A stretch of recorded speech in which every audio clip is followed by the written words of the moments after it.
The Encinitas City Council for Wednesday, April 12th, 2023 at 6:15 p.m. Would the clerk please call a roll? Yes, Mayor. Councilmember Blackwell? Here.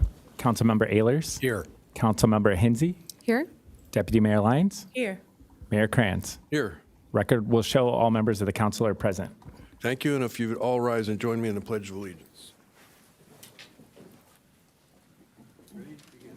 I pledge allegiance to the flag of the United States of America and to the republic for which it stands, one nation, under God, indivisible, with liberty and justice for all.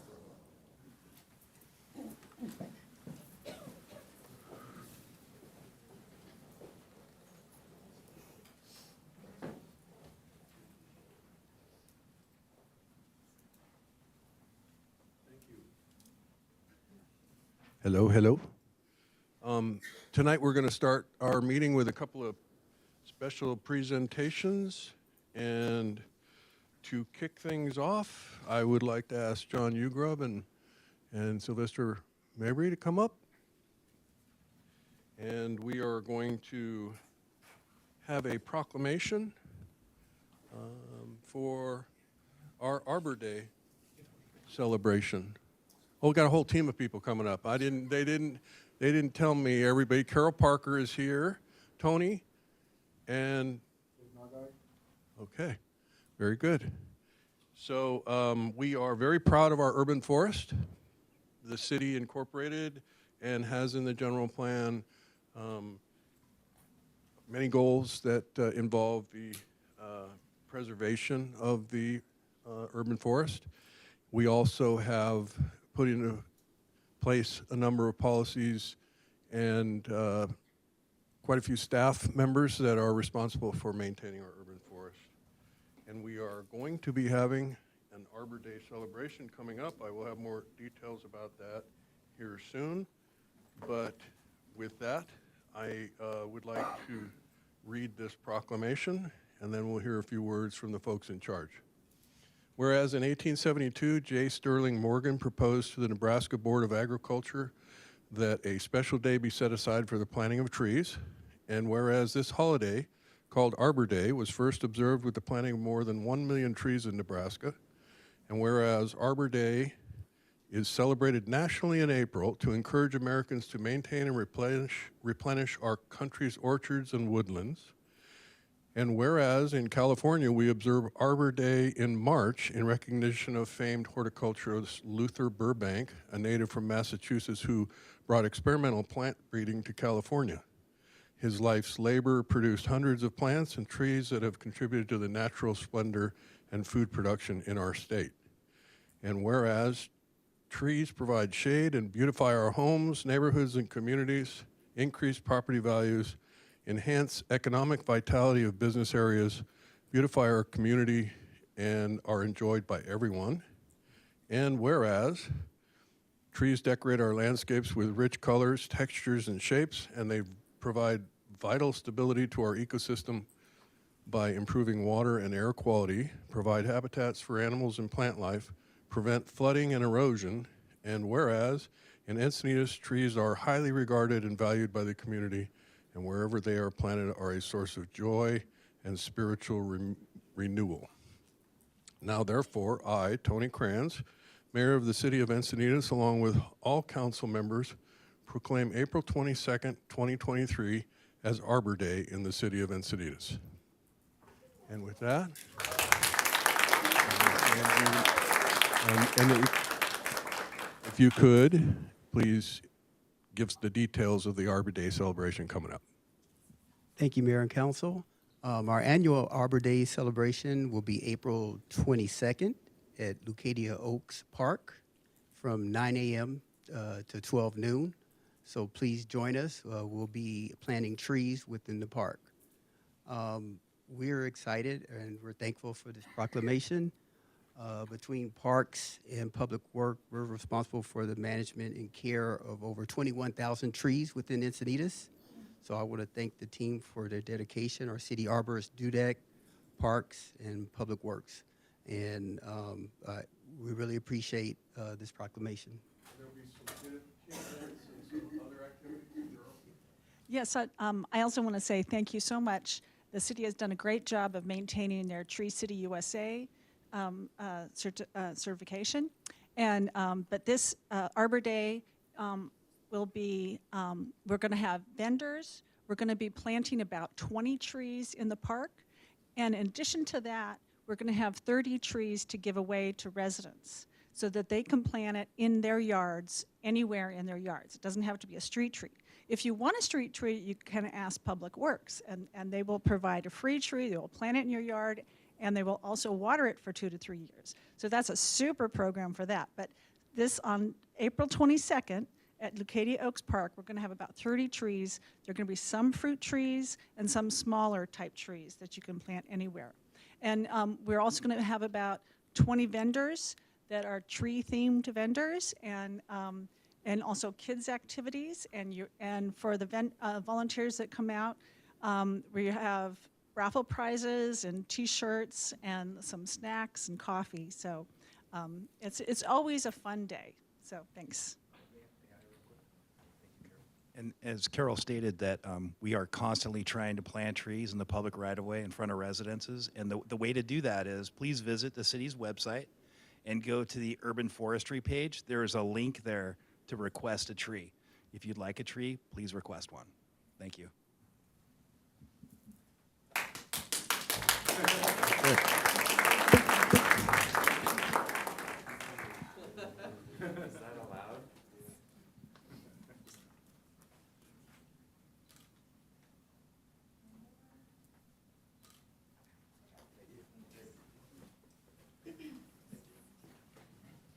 Okay, thank you.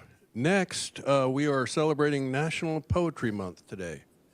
And I was in attendance at a poetry slam at La Paloma the other day, and that poetry slam was sponsored by the Surfing Madonna Oceans Project.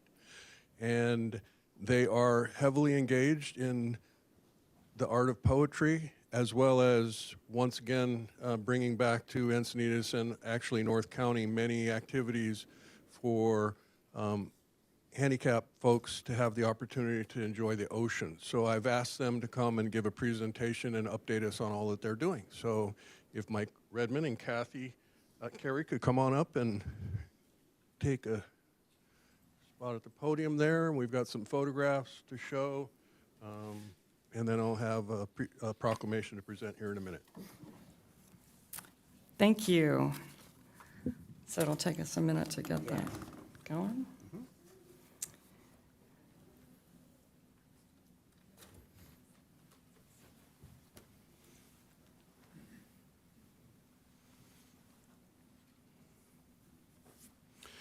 Mike Redmond has the indubitable honor of having been a student of my father's back at Earl Warren Junior High many, many years ago, and then finished his career as a teacher over in San Marcos, where my sister Peggy was a principal. So kind of interesting ends of that spectrum. Full circle. It's been wonderful. Thank you. Well, good. Well, thank you. So, well, hello, Encinitas City Council, and thank you, Mayor Tony Kranz, for inviting Serving Madonna here today in recognition of National Poetry Month. We'd like to introduce our community programs and highlight how we have changed as an organization since the pandemic. We have 2 branches of outreach, arts programming and special needs surf camps. So first, let me introduce myself. I'm Kathy Carey, and I'm president of Surfing Madonna. I started in February of 2021 to do the arts programming. My background is in the arts. I have a BFA in painting, and my oil paintings are represented by galleries in Santa Fe, New Mexico, and across the Southwest. I have a long-standing connection to Encinitas and the arts, and you may even be familiar with my work. I've been part of the arts community since 1989 as a member of the San Diego Art Guild and as an artist at the downstairs gallery at the Leucadia Panican. And I had an art gallery in downtown Encinitas in 2006. In fact, I even had a show out here in front a few years ago. So I participated in the Arts Alive banners, and I currently rent studio space in Cardiff and have an Encinitas business license. So our outreach is to visual and performing artists, poets, writers, and musicians, as well as to the appreciative public to enjoy the arts. So after years of experience in the arts, I've come to believe that professional artists need three things to succeed on an emotional and an economic level. They need to have opportunities to be seen and heard and financially supported. They need to garner respect for their work by presenting it in a recognized creative space. And by this, I mean opportunities to be in a gallery or a museum quality space, an auditorium, or a stage. Third, they need a way to move their careers to the next level by building a resume of increasingly respected shows and to be socially recognized for their artistic excellence. So we have created community art programs to achieve these goals. We have had 3 major art and poetry exhibits featuring the work of over 200 artists and poets with shows at the Escondido Municipal Gallery and the La Playa Gallery of La Jolla. The 3rd annual Save the Ocean show will be this October in 2023. And again, that's going to be out in Escondido. Currently on display is our Ocean, Earth, Air show, and that's at the Poway Center for the Performing Arts. It's a beautiful venue, and I invite you to attend. The reception is Sunday, April 23rd of Earth Day weekend, so that'll be a big one with the tree Arbor Day on the Saturday. And it's from 1 to 4, so out in Poway on Sunday, April 23rd. And that show will feature 100 artists and poets who have created their work based on an environmental theme. We've funded the Mission Bay High School Band, the Preservationists, to perform 2 45-minute concerts, and we'll have an award ceremony that will include a presentation from the state of California giving certificates of recognition to all the exhibiting artists, poets, and band members. Other things we've done is we sponsored the Arts Alive banners for 2022, and they were once again expertly run by local art dynamo Danny Salzhandler, who is also a Surfing Madonna board member. We recently sponsored the Full Moon Poetry Slam at the La Paloma in March. And another one of our programs is the Artists Awards, which we give $500 to artists or organizations who need financial help. Our most recent recipient was Marit Anderson for her poetry program, Awaken the Poet Within, at the Encinitas Public Library. To provide funding for our programs, we needed to look beyond self-financing and launch Surfing Madonna into the ocean of opportunities that grant writing provides. We have applied for and received grants from the California Arts Council for a statewide and regional networks grant, for community enhancement grants from San Diego County Districts 2 and 3, and small business COVID relief grants from San Diego County Districts 3 and 5. And for our special needs surf camps, we have received a California Coastal Conservancy Explore the Coast grant. And here to tell you more about our special needs surf camps is Mike Redmond, Vice President of Surfing Madonna. Hey, thanks so much. So special needs surf camps, we've been doing this every summer. We serve up to 200 special needs youth to have a great day at the ocean. For many of these kids, they come from miles around. It's, for many, their first time to the beach. For many, it's the family's only trip to the beach that summer. So it really serves a lot of kids. They get out there and they have a great time. So we ride the back of the board. Let's see. Oh yeah, there we go. Oh, well, that's our fire chief. That's JP right there, fire chief. And as you can see, sometimes the big head kid has more fun than the little kid. So there he goes. That's what we do. JP runs the Surf and Fire Surf School. So we work through JP to get the boards, the wetsuits there to the beach. And let's see what we got. There we go. We have a lot of great support from Teen Volunteers in Action. That's a group of young men and their moms or dads come out, as well as National Charity League, and that's teen girls and their moms. They come out and support us big time. We have support from these groups, local kids, every single camp. They are there, as well as support from the Pendleton Surf Club, the Marines up at Camp Pendleton. They come out and they support us also big time. So we're stoked to be back in Encinitas. We weren't there for COVID. We took a couple summers off. We've been in Oceanside for a little while. This summer we start in Oceanside and we get back to Encinitas, Moonlight Beach, July 29th. It's going to be our first Saturday. Most Saturdays, about 3 or 4 Saturdays a month. We're going to go, come check it out. Plenty more. All the information is at our website, surfingmadonna.org. You'll see us there. It's a great time. I really encourage everybody just to come have a look. Just come on down. Happy tears are a regular thing at camp. So we're stoked to be back. Thanks so much for having us. And if people are interested in volunteering, is that also through your website? Yes. The volunteer page isn't quite set up, but check it out. It will be there. Volunteering is awesome.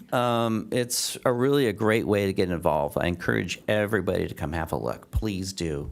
Yes. Well, so the art of Mark Patterson, his mosaic that started on the train bridge and has moved a couple of times since then, but is now permanently at Lucadia Pizzeria on Encinitas Boulevard. It sure is. Yep. And it's got a long history. It inspired this nonprofit, and I'm really happy to see you back and running the Surfing Madonna Oceans project. So thanks for coming tonight, and thanks for sponsoring the Poetry Slam and other arts events. You're so welcome. Thank you. It's a real honor. Thanks, everybody.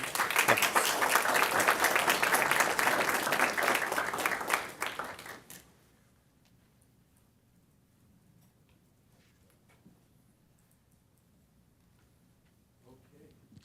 And so the other half of the Poetry Month celebration is a proclamation. I mentioned the slam the other day at the La Paloma Theater. Zimbabwe, the poet, I believe, won that slam. Is that correct? No. No? Okay. No, I should have won. Merritt, Merritt, come on up. Merritt was the MC, and the MCs at the Poetry Slams, it's kind of a risky business. It used to be Bob Nanninga was a MC at one time. Swami Bruce, he was a great MC.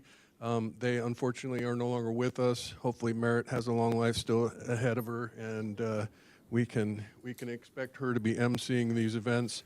Full Moon Poets is an organization that came from the 101 Artist Colony, which was started by Danny Salzhandler, and he set up the Full Moon Poet group and started these slams. And I think that presenting them with this proclamation is appropriate for National Poetry Month in 2023. So I will read it. Whereas the Academy of American Poets established the month of April as National Poetry Month in 1996, and whereas National Poetry Month seeks to highlight the extraordinary legacy and ongoing achievement of American poets, introduce Americans to the pleasures and benefits of reading poetry, bring poets and poetry to the public in immediate and innovative ways, make poetry an important part of our children's education, and whereas, as National Poetry Month, under the leadership and direction of the American Academy of Poets, is now the largest literary celebration in the world, and whereas poetry enhances and enriches the lives of all Americans, and whereas poetry as an essential part of the arts and humanities affects every aspect of life in America today, including education, the economy, and community pride and development.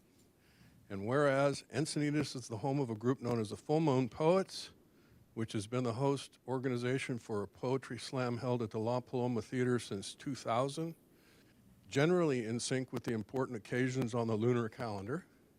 And whereas poetry has produced some of the nation's leading creative artists and has inspired other artists in fields such as music, theater, film, dance, and the visual arts, and now, therefore, I, Tony Kranz, Mayor of the City of Encinitas, along with all council members, do hereby proclaim April 1st through April 30th as National Poetry Month. I call upon public officials, educators, librarians, and all the people of Encinitas to observe this month to celebrate the cultural riches our community has to offer and to recognize the important role poetry in creating and sustaining this great nation with appropriate ceremonies, activities, and programs. Dated this day, 12th of April, 2023. And there you go. And it's always risky to give Zimbabwe the microphone, but I'm going to do that. Well, this feeds my desperate need for attention, so thank you, Tony. And my imaginary friend, Rodney Scow, has graced us with a poem that he calls the Proclamation Appreciation. So I hope you will indulge me. How long is it? It's not long. It's less than a minute. Many years ago, back in 1999, under the roof of the 101 Artist Colony, a few brave souls arranged some chairs into a circle, ranging quite a range from kind of raw to kind of crude to carefully crafted to truly fine. The Full Moon Poets group was not attended by Wordsworth, Shakespeare, E.E. Cummings, or little Stephen Urkel. By the way, he's included on the list because it's hard to rhyme a word with circle. From Lumberyard to East Street, from serious to goofy, the Full Moon Poets gathered once each month until the demolition of what used to be no foofy. Adjacent to the ocean, under the full moon's glow, many words were spoken, many words were heard. Added to the surf and flowers, Encinitas has become widely known for purveyors of the spoken word. Except for that year when almost everyone got sick, twice each year, the historic La Paloma and its magic wooden stage provides a legendary platform for an avalanche of adjectives and other parts of speech which are not completely free until they get set loose like animals set free from a cage, like a herd of wild buffalo, or a giant school of jumping dolphins, or a stampeding collection of giant science fiction zombie hamsters. Prolific pontificating pontificators produce prodigious poetry with swoops and soars, flies with flapping feathery feathers, and yes, sometimes nosedives swiftly down and down into devastating demolition as gravity summons some verses into an unplanned rendezvous with symbolic concrete on the figurative ground. Rodney apologizes. He didn't finish the poem. He's kind of like that. Meanwhile, lacking specific place to meet, the Full Moon Poets have been welcomed into another group where open readings carry on. Under the intrepid instigator, Marit Anderson, right here, carries the spoken word torch and lights the candle. Rather than cursing the darkness in the seething pit of personal disaster and the Disneyland of ecstatic enthusiasm, Mart also serves as the MC for Full Moon Poetry Slams at the La Paloma, inspires people of all ages to write and share what they've written on the second and fourth Saturday of each month at 12 noon at the Encinitas Library. Everyone is welcome to attend and participate or simply observe. On a related note, the 101 Artist Colony is presenting Poetry Night at the main library's community room on April 22nd at 7:30 p.m. to honor one of the original Full Moon Poets, Trish Duggar. Our Encinitas Poet Laureate, Trish the Dish, has gained widespread praise and recognition for her published work and her spoken word performances. Everyone's invited to attend this free night of poetry. After the initial presentation of Duggar's work, an open reading will follow. All are encouraged but not required to participate. As always, this 101 AC Full Moon event is free to attend. And by the way, I don't know of any other city anywhere where the mayor volunteers to get up and speak at the Poetry Slam. So how about a hand for Tony Kranz? I was a sacrificial poet the other day, which is where you get up there and they abuse you with really low scores and, you know, yell at you and jeer. But it was pretty easy, so I appreciated the opportunity.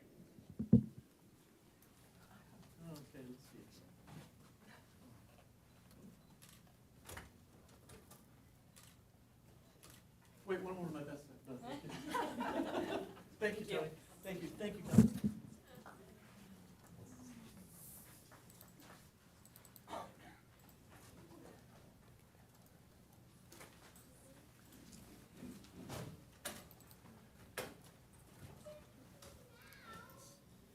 Okay, thank you. I appreciate the indulgence there. I think it's pretty important to encourage artists. I do plan to work with the city manager to bring a poet laureate program forward so that we can, again, encourage people to engage their writing and creative side. So that'll be coming up in the future. All right, moving on to oral communications. Mayor, we have approximately 6 speakers, and I will call you up 3 at a time. And just a reminder, you have 3 minutes to address the council. First 3 speakers, Barbara Gordon, followed by Raul Villamar, and then Gerald Ann Kessler.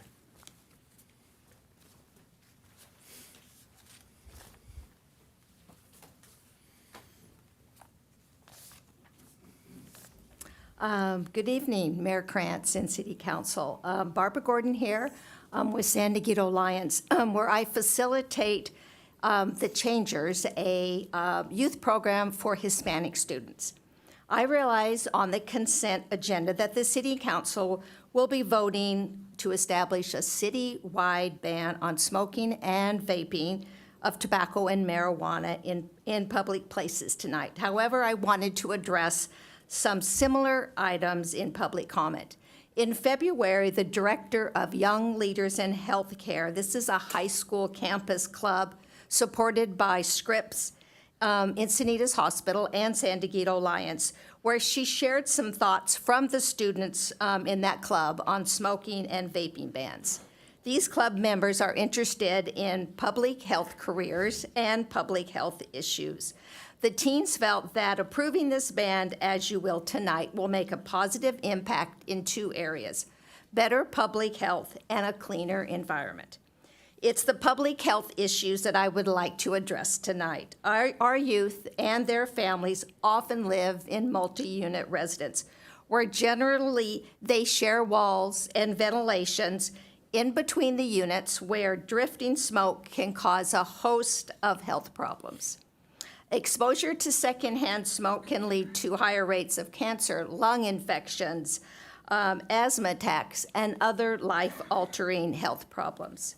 This year would be the perfect time to protect these families with their children from the exposure of secondhand smoke and vapor where they live by banning smoking in all multi-unit complexes in Encinitas.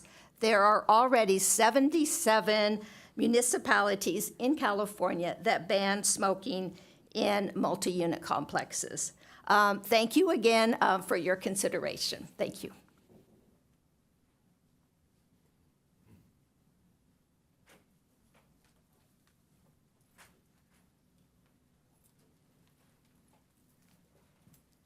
Good evening.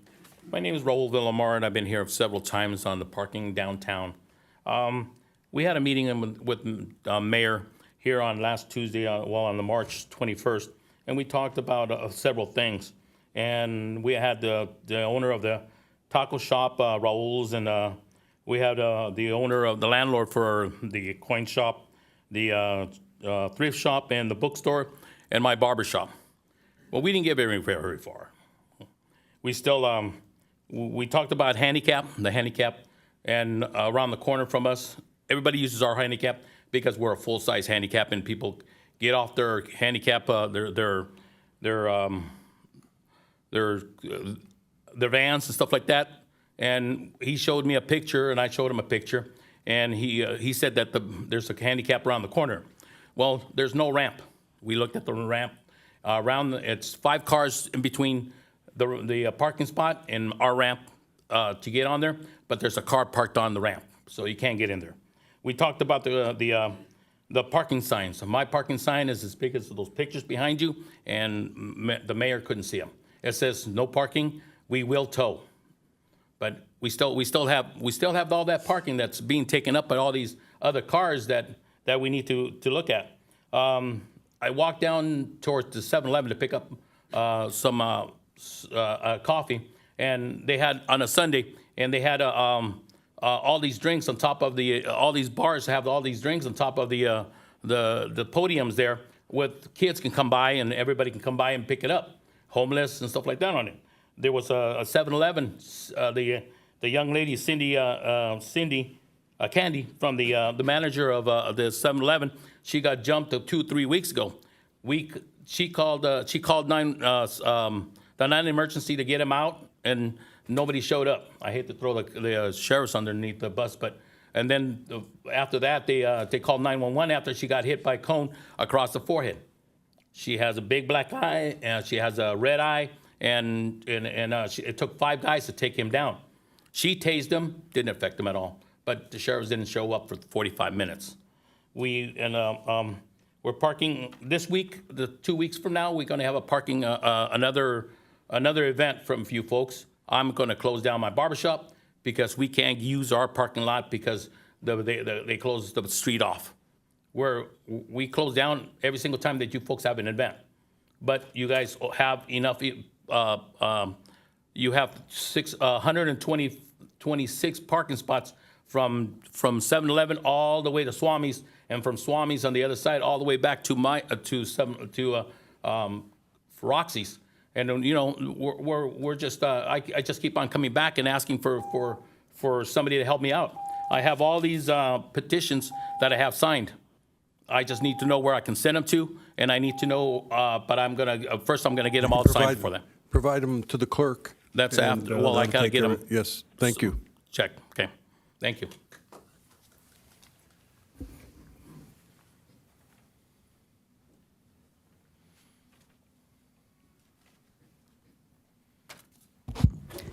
Those are some great proclamations.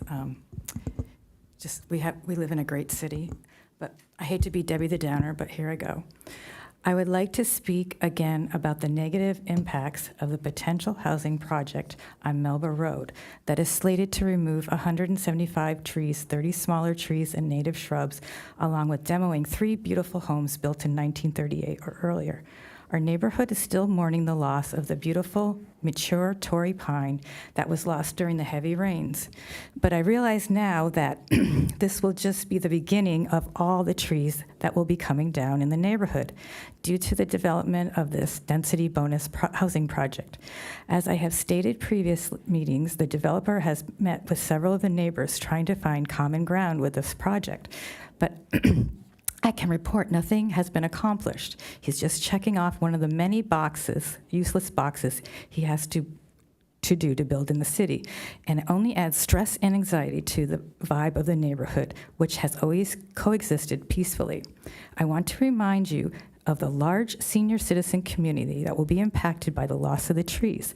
This has already gone on for 3 years. This process is extremely stressful for these seniors who simply want to age in place. All they have to do is look out the window and know the trees will be gone due to this high-density project. Many seniors in the area are on a fixed income and do not have money to hire expensive lawyers to fight this, or specialists to hire.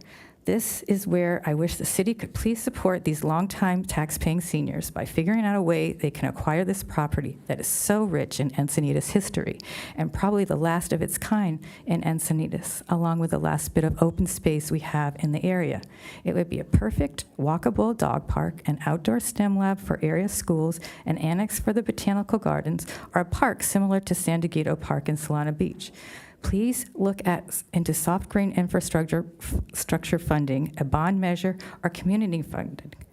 I listened to a very informative and moving traffic meeting on Monday night. I heard the traffic engineer state that they are continuously looking for grants. Even if they don't match the requirements, they are still applying. Why isn't someone able to spearhead this for open space for our community and help us navigate and apply for these grants if they are available? It's a very daunting process that none of the lay people understand. It takes someone that is familiar with the lingo for these grants. Otherwise, I would do it myself. Please support the community with acquisition of this property. Thank you for listening. I would also like to encourage you to take a walk down Melba Road, beginning at Crest, and listen to the amazing bird symphony that starts at 5 a.m. You will get the sense of where I'm coming from. Thanks again for listening. Final 3 speakers, Ellen Burr, Kelly McCormick, and Scott Campbell.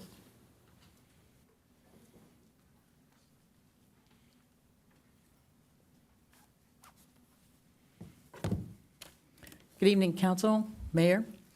I usually don't like to have a personal ask, but I am tonight. I've been trying since the end of November to watch these meetings on my UVerse. I've got a new modem, 5G, but I can't watch it on UVerse. And it's not me. I can watch Carlsbad meetings, but I can't watch you. So I have to use my little iPad. And the bad thing about the iPad is even with that, it shuts down, it glitches sometimes, and the split screen is hard to follow anything if you're trying to follow. So I would like somebody to answer why it is we are not able to get the UVerse Encinitas channel. Secondly, I came several years ago when I first started noticing that people were tearing down little tiny 1,000 square foot and less homes up on cinder blocks, on lots, and were being replaced by 5,000 square foot homes because there didn't seem to be a lot of attention being paid to the water. Where's the water going to go now if it's covered with hardscape? And allowing people to build to the point where they now have to have sump pumps running 24/7 during the most recent rains and actually breaking through the water table. So, wow. So chickens came home to rest 2 weeks ago. I got water in my living room. Never had water there before, came through the foundation. So please, there is an environmental impact to a lot of this stuff that is being constructed and no one seems to be taking seriously. Capital improvement projects. You have a special group now who's supposed to be looking at that. I want to be sure that they get all the material that they request and that someone facilitates a way for all of the other commissions out there to be able to have input to them without going through a Brown Act problem, which I understand has happened before. Capital improvement projects, that is like the one thing that the city has some opportunities in. We provide fire and police and emergency safety. We arrange for utilities and other services, garbage, whatnot. But the one thing that we really need is to fix the damn roads. We have had innumerable cases of sinkholes in the past, and the problem is not just the roads. You need to fix it all, and you need to start with the drainage problem. I have more to say, but I'll save that for next week. Thank you. So your issue, you can watch it on your iPad, but you can't watch it on UVerse. I don't know if we have that as a common problem. I don't know if maybe our director of IT could chat with you briefly and try and isolate what the problems are. I don't know if you can help maybe. I know we can't provide technical support to every resident in the community, but if there is a UVerse issue, that'd be good to know. We do broadcast to UVerse, and we are broadcasting to UVerse currently. If AT&T is having an issue, I do recommend that you reach out to them, but we will also reach out proactively to notify them of your issue. Okay, thank you. Okay. I don't understand how I can watch Carlsbad.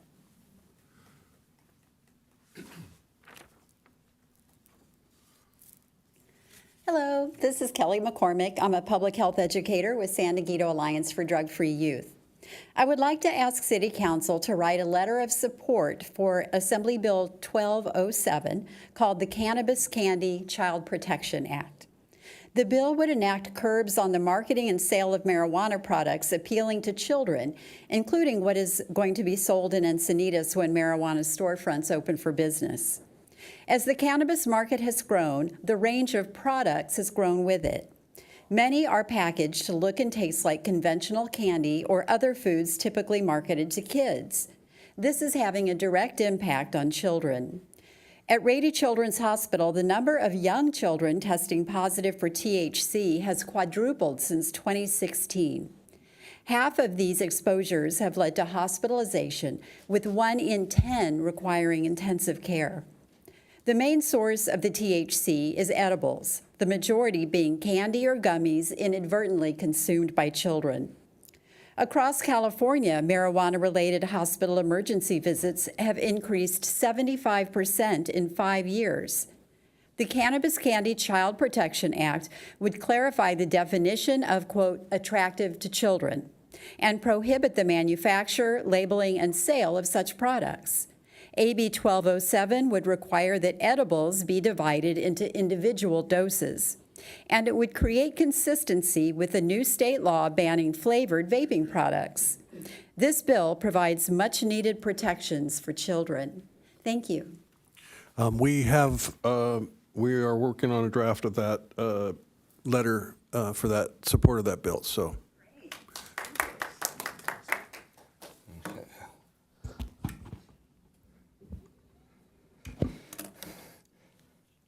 Okay, good evening, council and staff and safety officers.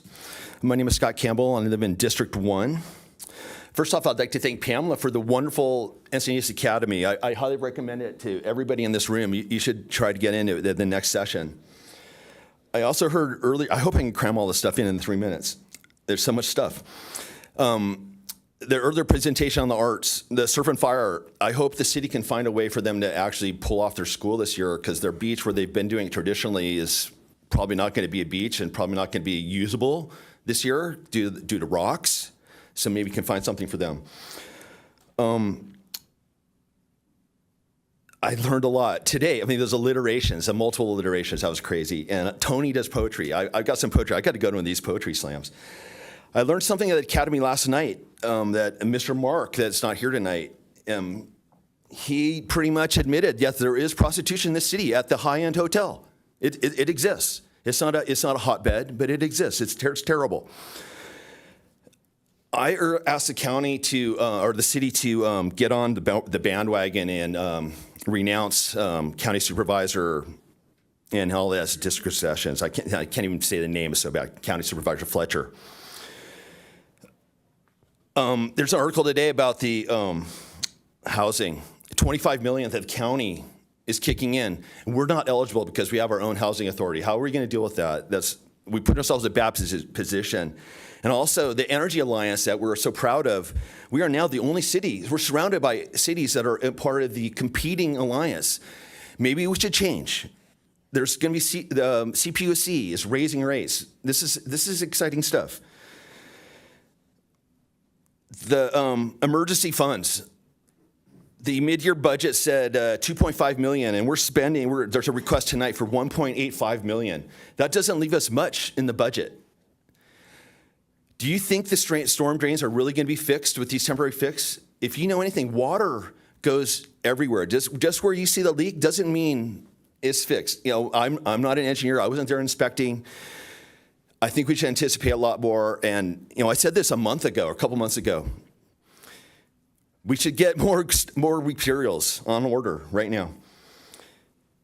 Okay, so anyways, earlier this year I said I was going to be nice. It's game on. I heard some stuff last month that really pissed me off. This vouchers and the no net loss. The staff says there's not a problem. The mayor says there's a problem, but some of the council wants to provide money for people that don't live here, for houses that don't even exist. It's ridiculous. I don't know where to even. Anyways, my time is up. I'd like to keep going, but I remember decorum. Thank you. This is a nice pen. Does conclude public speakers for oral communications. Okay. Thank you very much. So we are moving on to item 6, which is report from closed session. We didn't hold one today, so there is no report. City Clerk, are there any changes to the agenda? Yes, one minor change for item 8K. For recommended action number 4, that should be removed, and that's just simply an attachment to the report. And then moving on to the consent calendar, item 8E and 8K have been removed by members of the public. 8K and what's the other one? 8E.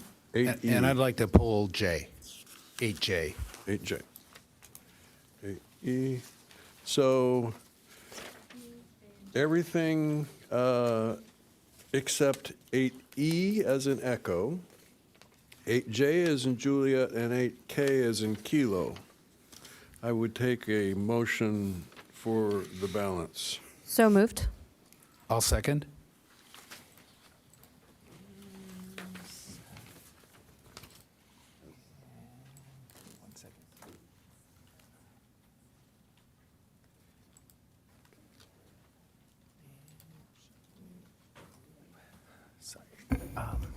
Just going to do a voice vote for those items. Councilmember Blackwell,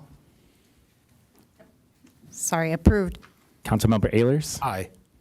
Councilmember Hensy, Yes? Deputy Mayor Lyons, Yes. and Mayor Kranz. Yes. Motion carries unanimously and brings us to item 8E. All right. Do you need a staff report for item 8E issues? Oh, that was the public. Now, who was AD? Member of the public. Member of the public, okay. Call them up The to speaker? speak. Katie Paponiak. Do you need staff report on it, or? No. I think I made a mistake, actually, because I was just here to thank you all from an environmental standpoint for our health and safety, and so I didn't realize that pulled it. Oh, I see. I'll take my city council rules and learn them better. Anyway, thank That's you okay. all. Thank the Environmental Commission and thank the staff.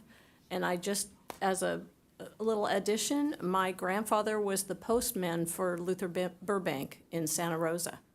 So we know about him. Nice.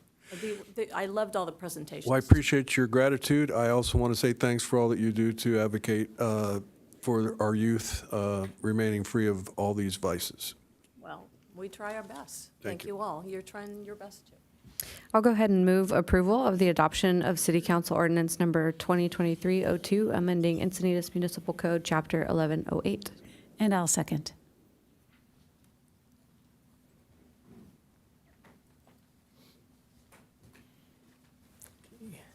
Looks like the voting is available to, you can go on and vote now. Should be able to.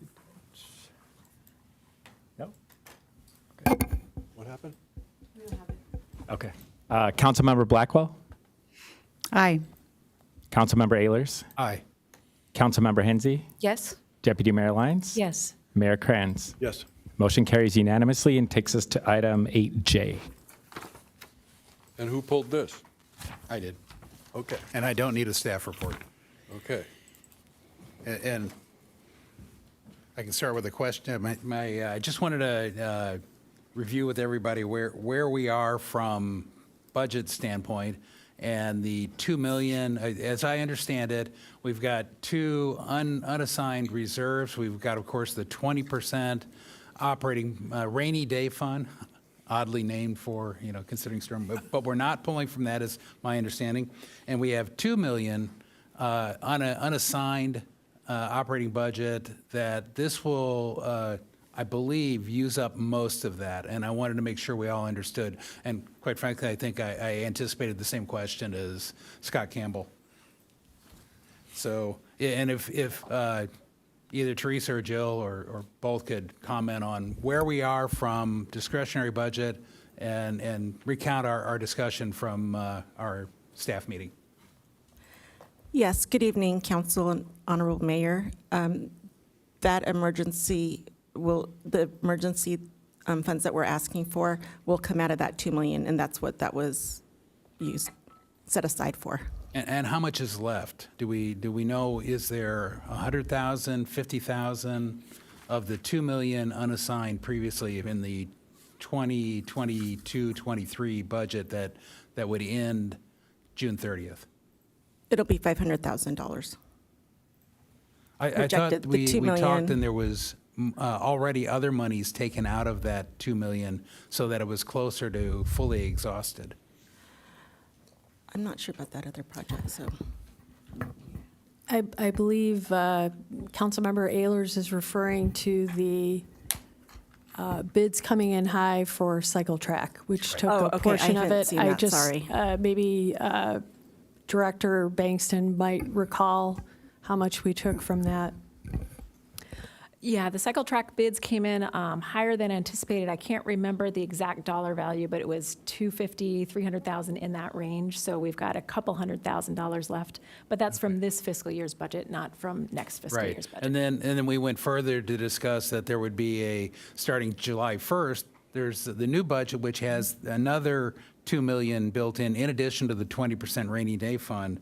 And then the third layer of this discussion we had that I think I wanted everybody up here on the same page, is that there's a possibility, since the failure was an emergency, that we could get FEMA reimbursement. But of course, like anything in the bigger government, it takes a while, and that could be a year from now, in which case we might get a 1.5 or some significant portion credited back. So, Yes, that's correct. It Okay. usually takes the federal government about a year. Okay. A year and a half to reimburse But if we us. have more sinkholes, we're going to be dipping into other funds or exhausting the remaining amount here, and we'll have to look for other sources of funding. Okay. Yes, that's correct. That's why I pulled it, just so we're all on the same page. Thank you. And we all know that sinkholes are generally a result of pipes that have failed underground. And so to Ms. Burr's point, we need to focus a bit and make sure we have solid assessments of those pipes that we need to get in for repairs. So I'll move approval of 8J. okay, and I will second that, and I would say that we should start calling that, instead of the rainy day fund, it should be rainy days, as in plural, many, many, many atmospheric rivers.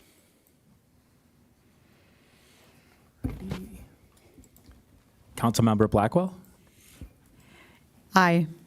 Councilmember Ehlers? Aye. Councilmember Hensy? Yes? Deputy Mayor Lyons? Yes. Mayor Kranz? Yes. Motion carries unanimously and brings us to item 8K.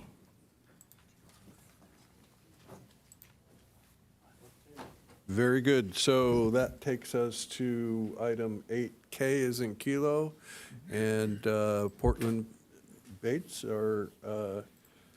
is our Government and Community Relations Administrator, and he's going to take this item. How many public speakers do we have? One mayor, Okay. one speaker. All right. Who is the speaker? Scott Campbell. Scott, do you need a staff report? Okay, my name is Scott Campbell, and I live in District 1. I oppose the part of the AB 73. I believe that it's extremely dangerous. The number one duty as the oversight your job is public safety.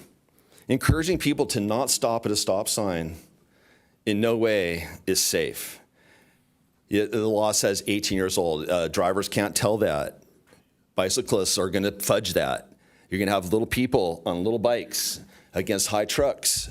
It's going to be a visibility issue. All it takes is one distracted bicycle mom with one of those bikes that has two kids on it and a truck, and you're going to have an accident.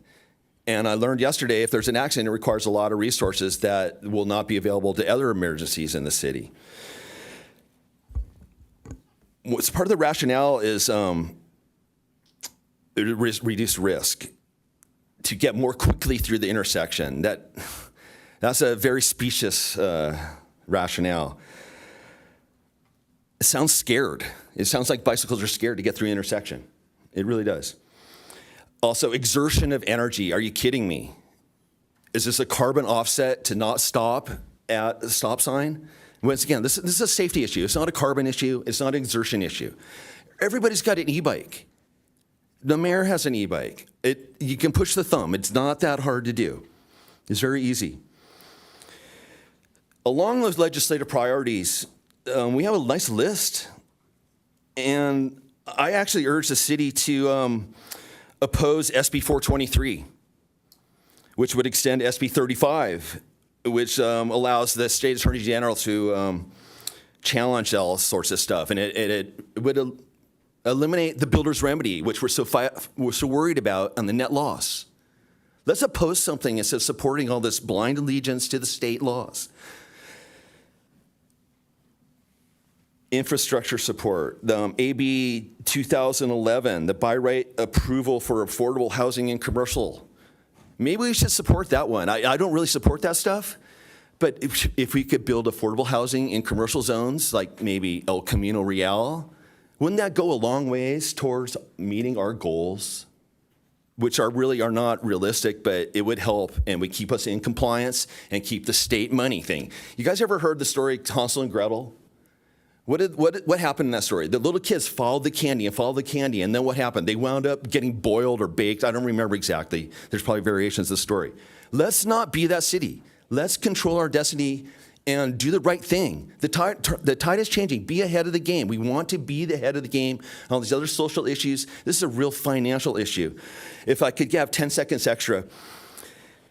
Thank you for doing some repaving on Vulcan with the fiber optic. It really made it nice driving here because I could go over the curved things. That's a segue. Anyways, thank you. Thank you. Councilmember Ehlers. Yeah, I think I have concerns about AB 73. I quite frankly don't know whether I agree with it or not. I guess I have questions, and I don't know if staff, there wasn't a whole lot of information here about what studies had been done to support its validity and passing.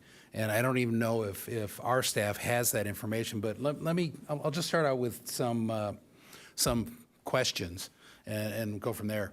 First question, does it apply to e-bikes? And if so, does it apply to all classes of e-bikes? In other words, can an e-bike come doing 35 miles an hour, and if they think they can make it through before the car pulls away, can they fly right on through? Okay, that's one. Second thing has to do with timing. I know when two cars come up virtually simultaneously to an intersection, I'm always looking to see who stops first. But if one doesn't have to stop, where is that decision point? How do I know who got there first if the bicycle now has yield rights and they think they can just fly on through? And so the decision point suddenly gets very grayed. And I'm concerned where this law is going to set up some safety problems, and not too different than what Scott was referring to. So I don't think I can support this as a policy for the city right now, not understanding it better. I'd like to see more information on AB 73. Well, this was here last year, and it is a law that I think in large part addresses issues related to what is currently happening. Bicyclists essentially do a rolling stop at stop signs. Yeah. So this would alleviate that being a moving violation. It treats that as a requirement to yield, which there is already law about what yielding means. Well, I don't want to get into the argument yet because I hadn't quite finished. I have a question. It was here last year. It was passed by the legislature and then I believe vetoed by the governor. Why? I don't even know why. There's nothing in this report. So I don't think this falls, in my mind, this does not fall under one of those categories that it is so aligned with what we're doing, and I'm not convinced yet. Maybe I would with the right information. And I did some informal polling. Absolutely not scientific, but talking to other people in the neighborhood, live in Encinitas, and they had a similar response. So with that said, now I'll respond to what you brought up. Again, it's a far cry difference between bicyclists and cars doing rolling stops because it's very clear where the liability lies. If somebody rolls the stop and they get in the accident, they're clearly the responsible. And again, I'll go back to the situation where how does the driver or drivers, because it could be multiple cars as this bicyclist coming up, and what I'm saying is cars coming, bicyclist is going to get there, and the car's almost to the stop and the bicyclist just goes flying through. How does the car know how far to judge back from the stop sign that guy thinks has the right of way now or not? How do you determine that? Because if the car driver has not come to a stop, I think then the assumption is, do all bicycles have right of way until the car does a full stop? It's just a yield, just like every other yield. You treat a yield. Yeah, again, you're missing my point then, that it's very hard to judge. So I won't be supporting 73. If we could bifurcate it so that we do that one separately from the others, I'd appreciate it. Councilmember Hensy. Yes, I am a really big supporter of this bill. Let me read it. It's AB 73, Bicyclist Stop as Yield Pilot Program. I think it's really important to start treating bikes differently at intersections, four-way specifically stop intersections than autos.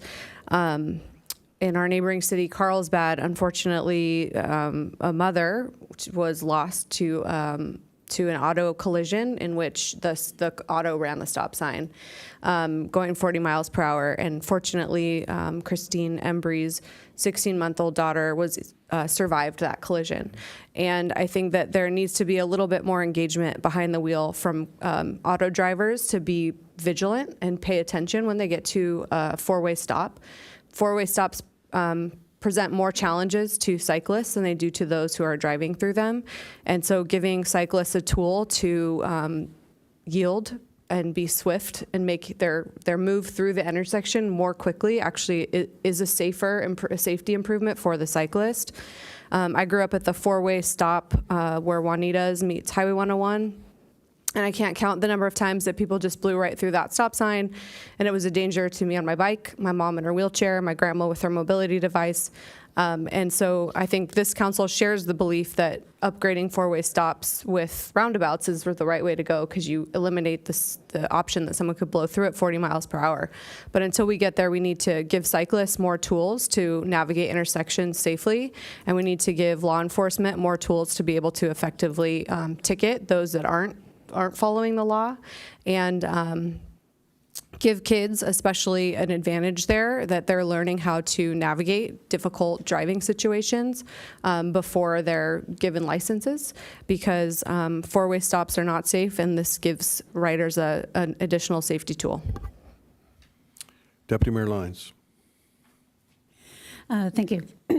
I just wanted to compliment that's the statements that people are making by saying there aren't a lot of specific answers yet. I think there's a lot more detail when you look at the text of the proposed legislation that explains specifically under what circumstances this would apply. But where I find comfort with this is that it is a pilot project. It is a pilot study to help answer some of those questions at the state level before it would move any further. So I'm comfortable with that. Okay, and Councilmember Ehlers, I'm happy to bifurcate this. So I see you're requesting to speak, but as long as we bifurcate it, you're okay? Yeah, I had one other point or response. So. Okay. So, first of all, I don't think running a stop sign that's obviously illegal, they were at fault there. The example that Councilmember Hensy gave, that I don't think this would solve that, right? They still would have gotten hit. And when I mentioned it to my wife, we have, thank you for the crosswalk that previous council put in, marked crosswalk at the stop sign at my street, and it's Rancho Santa Fe coming down a hill. And I watched last night a e-bike at night, about 10 o'clock at night, or a scooter it was, actually not an e-bike, and the car came up and stopped, the e-bike went straight through, and I could envision that being now legal, and the person honked. Very dangerous. If that car had been turning right and not signaled, that bike would have gone right into the side, so it would have been a problem. But this bill doesn't make that legal. Yeah, it doesn't make it legal. They still have to yield. The cyclist has to yield. Well, but they were both indicating they're going straight. So regardless, I'll go to the other argument that she gave me, and I agree with it, is that when we cross at that walk, if people are blowing through it, about every 2 weeks I see a car blow through it. My wife sees it weekly, multiple times a week. And I'm talking not rolling stop. I am talking no brake, straight down the hill, straight through. And she has to, as a pedestrian in a crosswalk, on the sidewalk, stepping into a crosswalk, she has to wait for the car to come to a complete stop. And even then, the drivers so often don't see the pedestrian standing right there. When I'm questioning, and it's like I say, I don't have a hard yes, no. What I'm questioning is the logic here that a bicycle that could be 30, 40 feet back, rolling up to what is a yield sign to them, both the difficulty for the bicyclist to judge whether or not that car is really going to stop, also the difficulty for the driver who is rolling up to the stop to decide, am I going to be to the point where he realizes I have right-of-way? It's a very gray line. AB 73, in my opinion, makes that a very gray line. That's where I think the difficulty will occur. It's I appreciate not that. if we're all sitting stopped at the Let's bifurcate it, and Okay. I respect your right to oppose sending the letter off. So that means that I will move that we ratify SB 381 letter and AB 1188. I'll second that.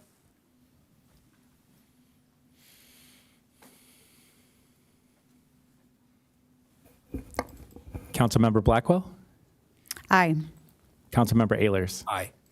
Yes. Councilmember Hensy? Deputy Mayor Lyons? Yes. And Mayor Kranz? Yes. This motion carries unanimously for the first part of it. Okay, and that leaves us the support letter for AB 73. I will move approval. I'll second. Go ahead and vote. Councilmember Blackwell? Aye. Councilmember Ehlers? No. Councilmember Hensy? Yes. Deputy Mayor Lyons? Yes. Mayor Krantz? Yes. Motion carries 4-1 with Ehlers nay. Okay. I have one more, and it's on the policy itself, if I could speak. Sure. Yeah, because the policy is on the Actually, agenda what tonight. I'd like to do is carry it to the end of the meeting. We'll bring this back up at the end of the meeting. We Why? want it so that we have the opportunity to hear from the neighbors that are sitting out there waiting. So I just have one question, and it's the. well, we can talk about it later. Is there a reason it needs to be talked about now? Let's get on with item 10. The audience, okay. It's unusual. Let me put it that way. Well, and as a matter of fact, the policy is generally attached as a information item for why we submit the letters. It's not a subject for discussion. It's not agendized in order to be discussed. But I'm happy to take your question. Let's just do it at the end of the meeting. Okay. So with that, we will move on to item 10A. And Mayor, real briefly, Jackie's going to go bring our translator in here to Okay. introduce this item. Very good. Item 10A, my hope is that the third time is a charm. And it is a public hearing.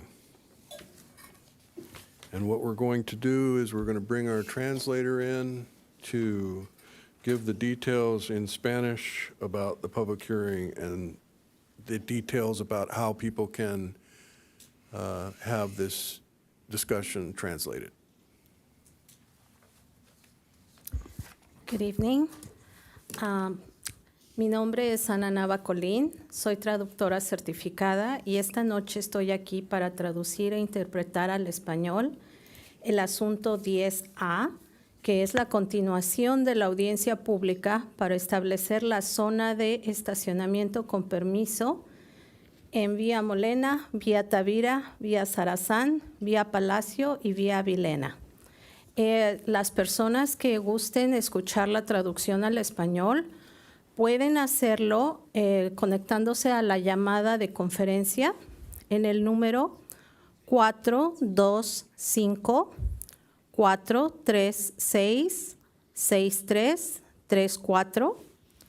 El código de acceso es 1651745. En caso de que quieran hacer un comentario público, necesitan llenar una forma de las formas rositas que están por allá para hacer un comentario público. Y les pido por favor que cuando entren a la llamada de conferencia se aseguren de poner su teléfono en mute, en silencio, para que la traducción transcurra sin interrupciones. Un último punto, si alguien desea hacer comentarios públicos en español, puedo venir aquí para interpretar su comentario. Gracias. Thank you. Okay, thank you. So I think she's going to her post and you're going to interpret, so I will give you a minute to get there.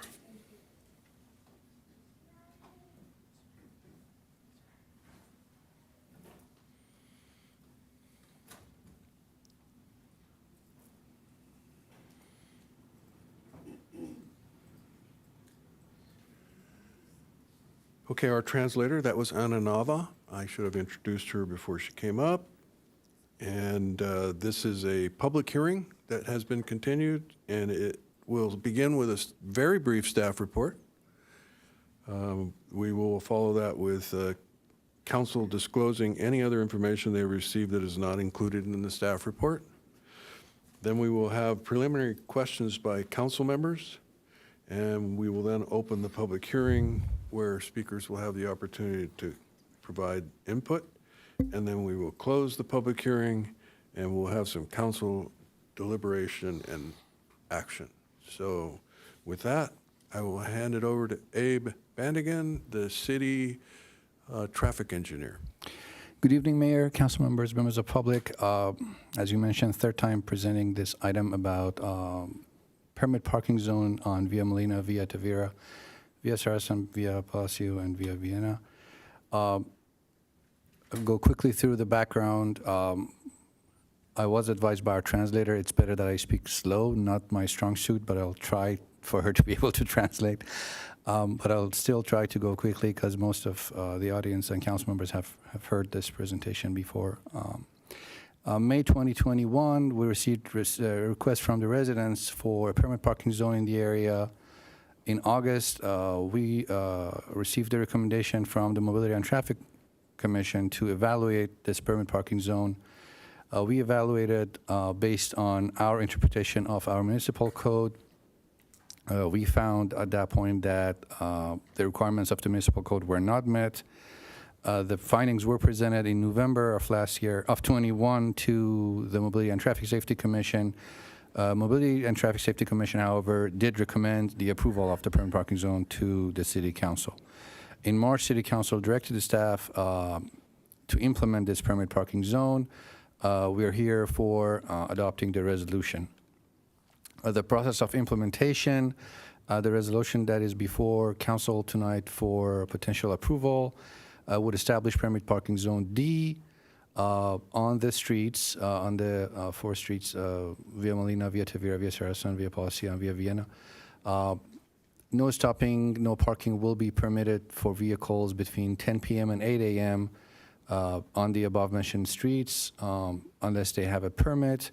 Each resident of a dwelling unit in the area will receive a resident permit pass for each vehicle they own, and a maximum of 3 visitor passes for their guest passes, as guest passes.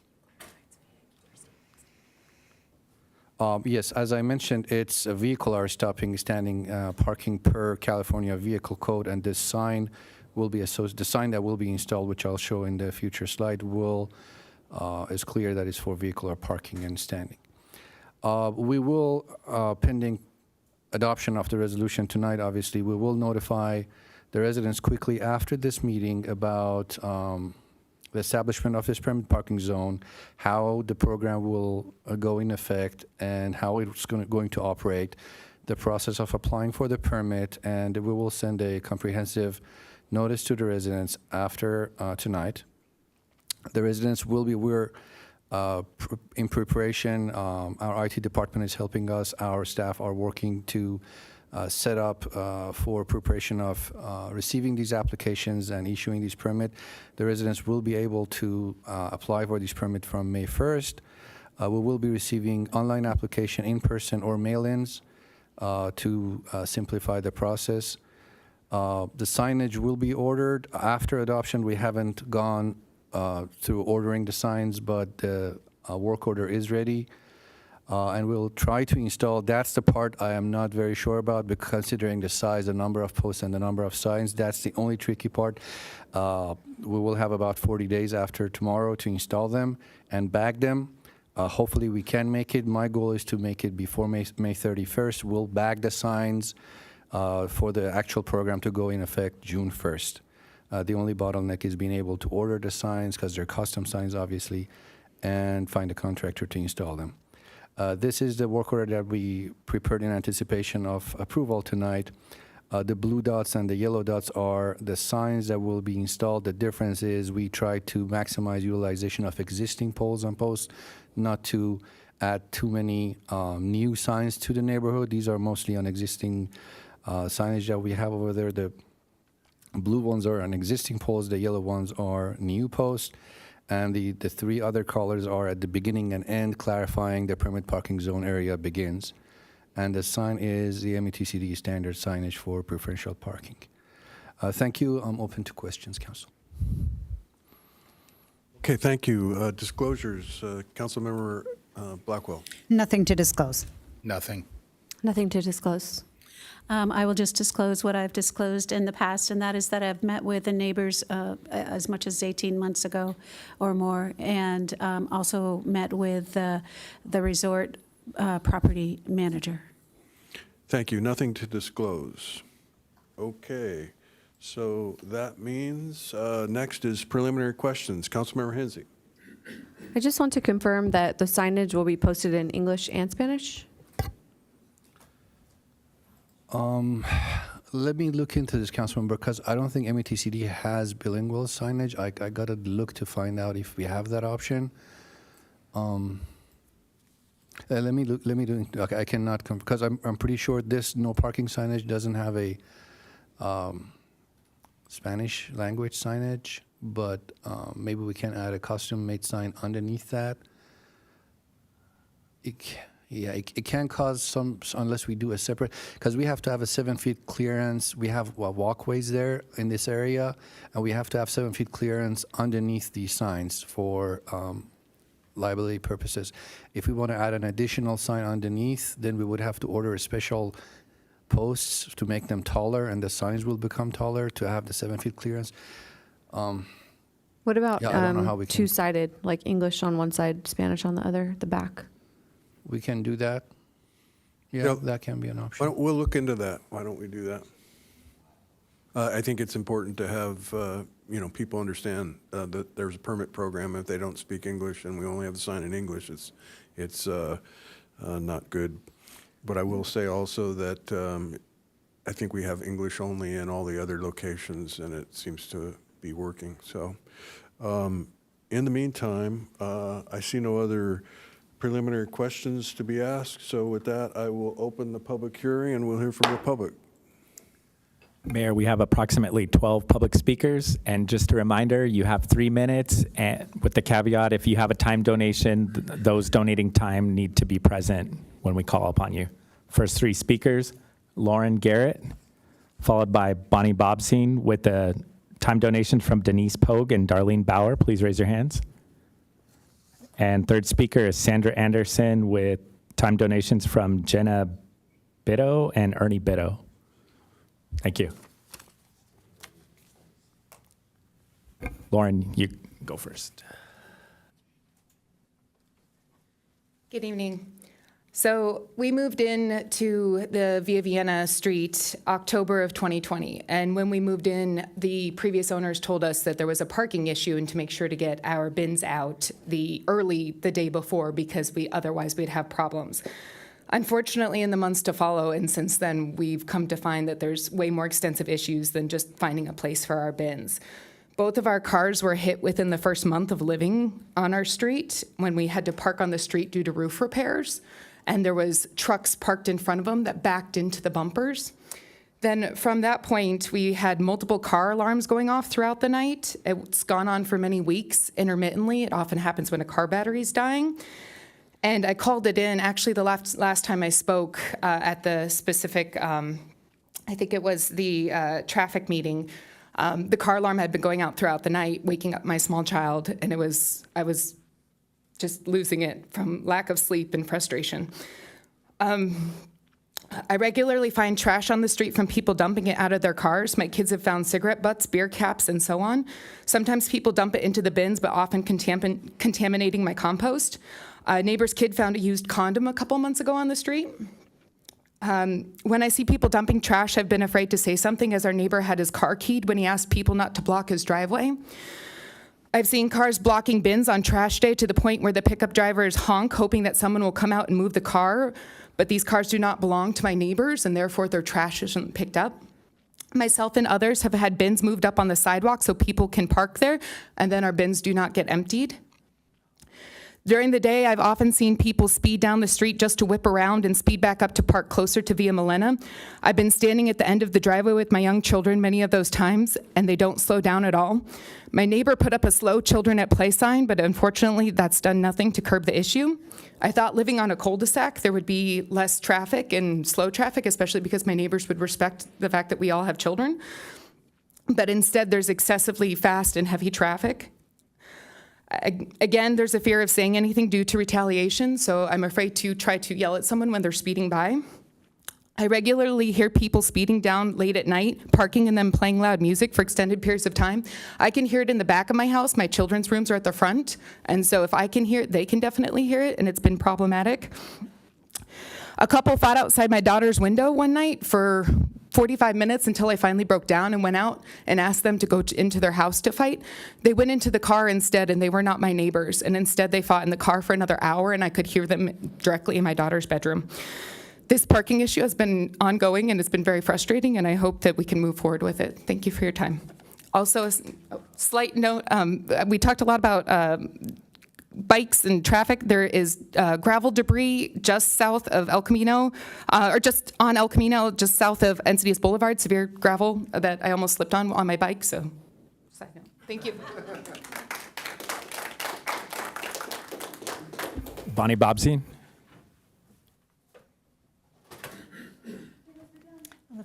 First slide, please. Oh, thank you. Okay, my name is Bonnie Bobsey, and I live in Encinitas. Let me begin by apologizing for repeating our story. It is necessary for those who are new in the audience. We welcome the opportunity to have our presentation translated so more of our neighbors will understand the benefits of this permit parking program. I will summarize our neighborhood struggles and pursuit for relief. Next slide, please. Thank you.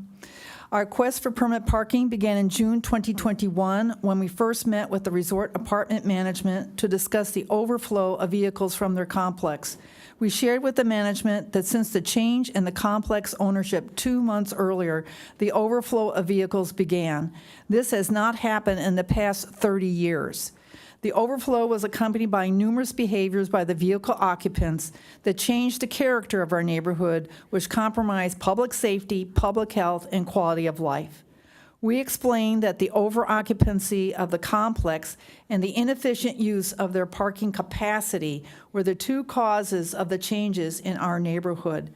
Over-occupancy at the resort was documented in conversations with the resort tenants, sheriff officers responding to calls to the resort, and Yelp reviews about the resort. We asked the local resort management for help. The response from regional management was, quote, "We cannot legally monitor or discipline existing tenants or their guests for actions performed outside of the community and outside of our lease jurisdiction," end quote. Next slide, please. We have continued to experience numerous problems, including the following. The next speaker will show photos of these problems. Vandalism, relentless trash comprised of beer bottles, beer cans, food containers, drug paraphernalia, defecation and urination on our green belts, used condoms and wipes tossed into our streets, vomit on the street, loud music and conversation at late hours, verbal harassment of young women. The 4 streets are used as a commuter and commercial center. Vehicle repairs occur frequently, such as spray painting vehicles, engine repairs, and oil changes. Trash cans cannot be accessed by garbage trucks because non-resident vehicles are parked too close to the trash containers. Trash cans are removed from the street and placed on sidewalks or driveways to allow non-resident vehicles to park at that spot. Residents don't have parking spaces for their own guests due to the influx of non-resident vehicles. Vehicle alarms and locks go off at all times of the night, waking adults and children. Vehicles block fire hydrants and driveways. Residents no longer feel safe walking our neighborhood alone, especially at night. They no longer feel safe leaving their homes when a stranger is parked in front of their residence for hours. They do not feel safe reporting incidents to the sheriff because of retaliation that has occurred. Tenants of the resort have shared with us that similar problems are occurring within the resort. They are also looking for relief. The foregoing program should not be accepted as a new normal for any neighborhood. Next slide, please. Initially, resort management tried to help resolve the parking situation. The parking management did place a notice in their monthly email to their tenants requesting them to use on-site parking. The management gave us flyers to put on the windshields of the non-residents parked on the 4 streets, requesting them to use resort parking. Neither of these actions helped. The resort management stated their parking lots would be restriped to accommodate more vehicles. This is yet to occur. Despite countless meetings and communications with the resort management, the resort ultimately refused to talk with us anymore, and no further substantive actions have been taken. Lacking any other viable solution, we sought permit parking for our streets. In November 2021, the MTS Commission approved our request for permit parking by 6-1. Over the next 15 months, the following happened. 5 times we tallied parking at 5 a.m. and found 80 to 100 empty parking spots in the resort private lots, while 80 non-resident vehicles parked on our streets. Additionally, there are 3 private streets had 30 to 40 empty spots. Deputy Mayor Joy Lyons communicated with the resort management to resolve our problems. We contacted the fire marshal regarding apartment over-occupancy. He stated he had no jurisdiction over this issue. We sought legal advice and were told there is no enforcement mechanism for apartment over-occupancy. Commander Lopez, Captain Lawrence, Deputy Combo, and Sergeant Bruton met with us at various times to organize and deploy sheriff resources to our 4 streets to curb the numerous municipal code violations, such as people loitering in their vehicles for hours drinking alcohol and vehicles parked continuously for longer than 72 hours. Commander Lopez stated in September 2022 that he felt the sheriff office is not the answer to our problems. He is right. Sheriff patrols through our neighborhood were increased. Our neighbors reported infractions to the sheriff. However, for many of the municipal code violations, the offender was often gone by the time the sheriff officer arrived on our streets.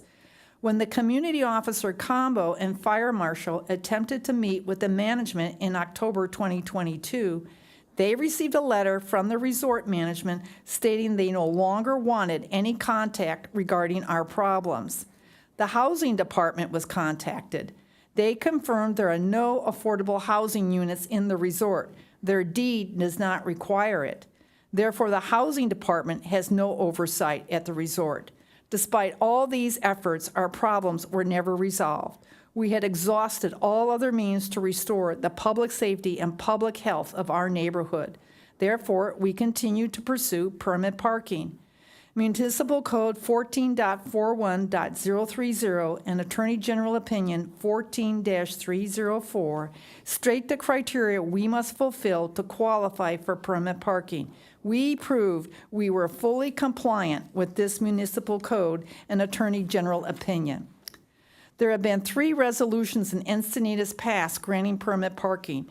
We showed how our problems are identical to preceding Encinitas neighborhoods granted permit parking and how it worked. From a traffic engineering report from 2019 concerning the Essex Heights apartment permit zone, the traffic engineer reported, quote, previous resident concerns of illegal activity on the street have subsided since the implementation of the permit parking programs, and no further concerns have been brought forward to staff, end quote. Permit parking works. The permit fee is a one-time charge of $5 per each resident or guest permit. Public streets are being abused. These streets are being used in a manner that negatively impacts the public safety and health of citizens. We need permit parking so we can make this area a better place to live for all. The proposed 1-year pilot program for permit parking would allow the public, as well as the City Council, to be reassured the program is effective in halting the abuse of public streets. We appreciate your unanimous vote on February 22nd, 2023, and again on March 22, 2023. Establish permit parking for 10 p.m. to 8 a.m. for Via Molina, Via Palacio, Via Saracen, Via Volina, and Via Tavera, with inclusion of the resort dwellings. Thank you.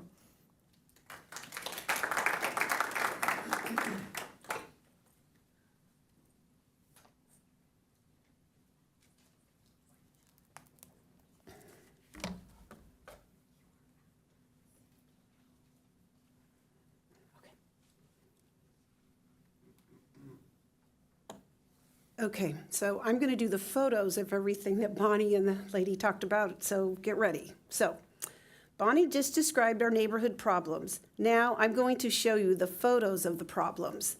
I'm starting with this photo. We have 175 photos that me and my neighbors have collected, and I'm only going to show 40 select ones during my speech. These 4 streets are unique. 2 are cul-de-sacs, and two form a U shape with both street ends joining Via Molina. They are not thoroughfares. The only people using the streets are those who live there and have business with residents. Nearby commercial businesses have adequate parking on their private lots.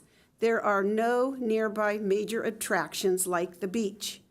Granting permit parking will not negatively impact those from outside the permit zone.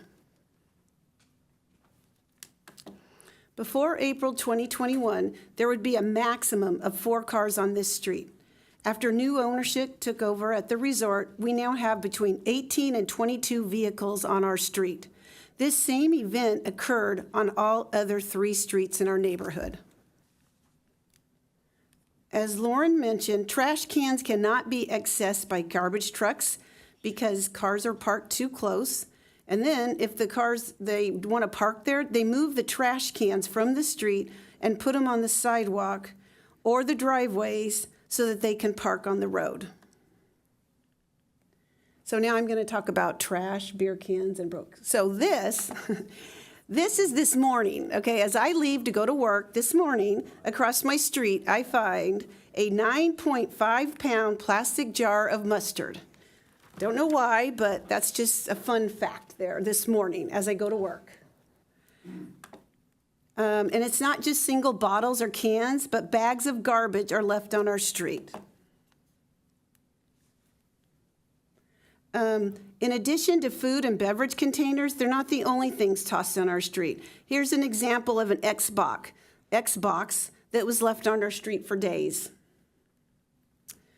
Relentless alcohol bottles and cans are discarded on our streets and green belts. This is a picture of that. This is a storm drain. This storm drain is clogged with garbage bags. I went up to the storm drain. I removed these 2 bags and picked all the surrounding trash up. This next photo shows what I found in those 2 bags. There are 26 beer cans that I found, and I did this myself. Okay, next, the garbage continues. Me and my neighbors are constantly picking up trash left by others. Here, this is a ceramic plate. This is not a paper plate. This is a ceramic plate that we found in our green belt. This is not the first ceramic plate that I have found in our neighborhood. I've also found ceramic bowls. Here's another storm drain clogged with garbage. This is broken glass, a common finding, as you will see. Here's more broken glass on the street near the curb. This obviously is a safety hazard for the adults, children, and pets that commonly walk our streets. This shows 4 beer bottles that are approximately 20 feet up the slope in our green belts. This would suggest to me that these beer bottles were thrown up there from the street 20 feet up the hill. Next, I'm going to talk about hazardous waste.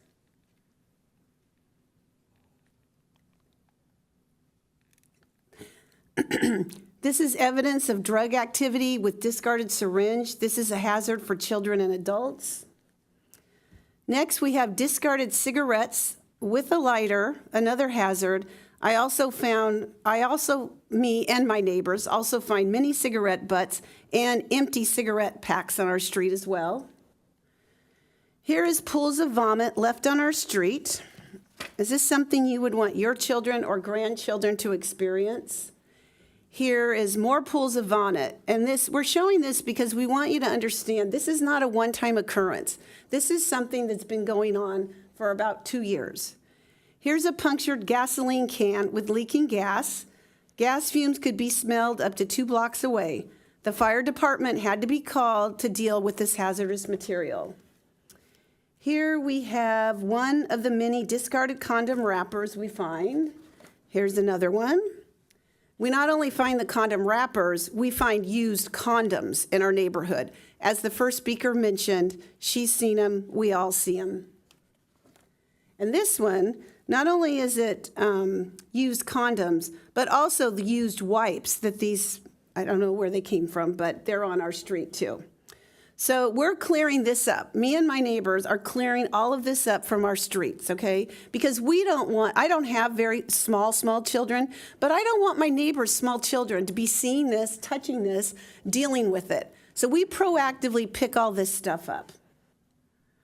This is people urinate and defecate on our green belts. We report these people, but the offenders are often gone by the time the sheriff arrives.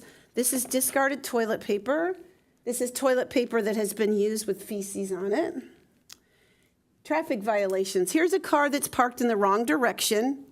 Driver's side's adjacent to the curb.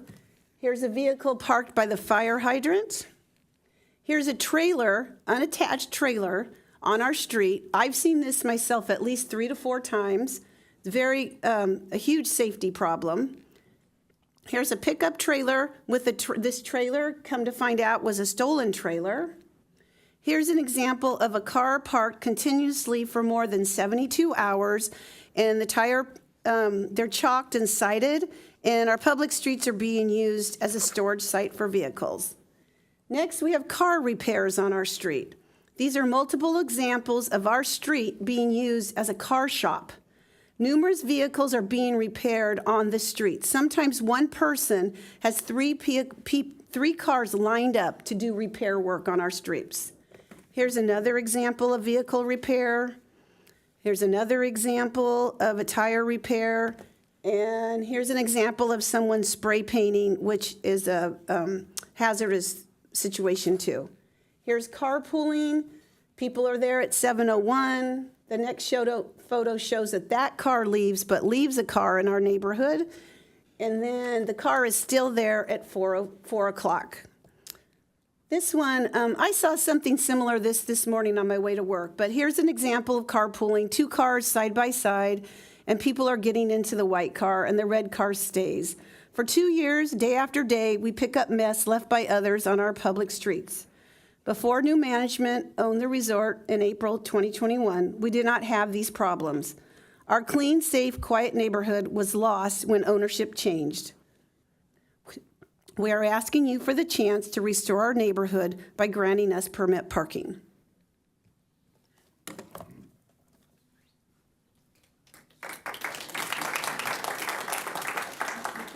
Next 3 speakers, Fred Gellin, followed by Anthony Webster, and then Tony Julapur. Hello, Fred Gellin. I live on one of the four or five streets mentioned, and I want to show you a brief display of the parking availability at the resort and in our neighborhood. So these few slides that I'm going to show you were taken between 1 o'clock in the morning and 5 o'clock in the morning on multiple occasions. As you can see, how many available spots there are to park. Another example, available parking between 1 and 5 a.m. Another example, how many empty spots there are. Another example. This is one of 2 or 3 main streets in the resort, and at this time, the entire street was empty. Another one of the main streets, and there's only 1 car parked on the street.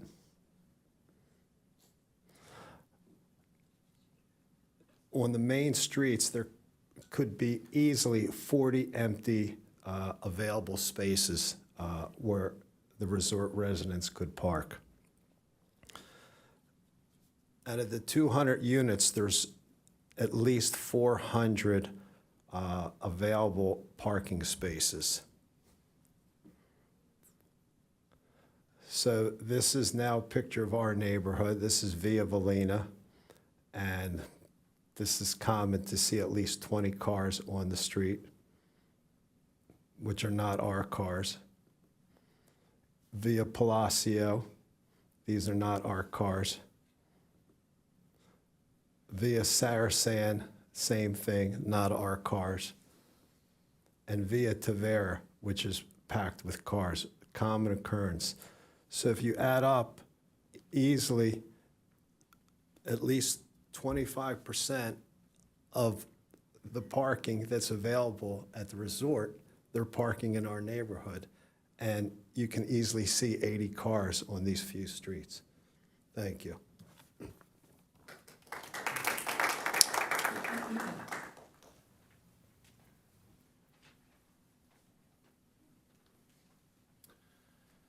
Good evening, Mayor and City Council members. My name is Anthony Webster, and I'm a property owner and resident on 201 Via Palacio. It's right on the corner of Via Molina.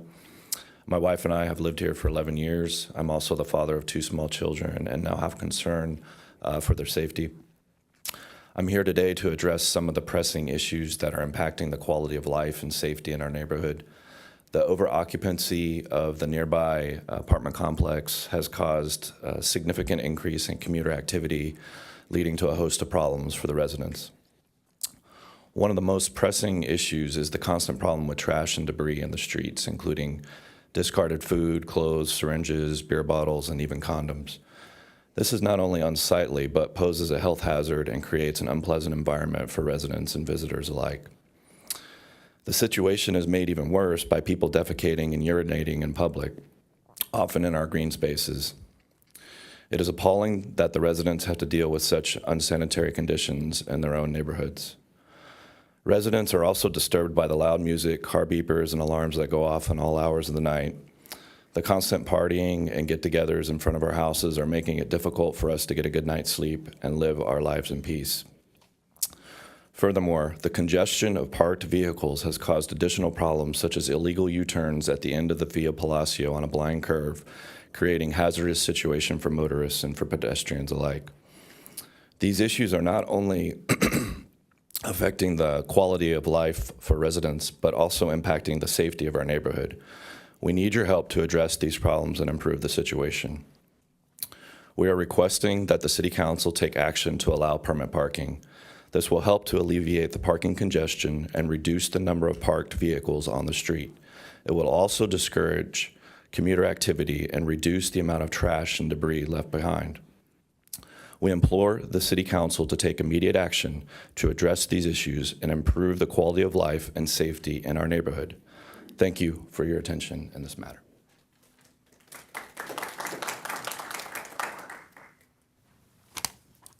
Following Tony Julapur, it's going to be Carla Hoffman, Mark Hawkins, and Ohad Zur. Hello, city members. My name is Tony Julapur, father of 2 teenage girls and a family of 4 living at 213 Via Palacio. This is my 5th presentation, so I apologize for repeated presentations.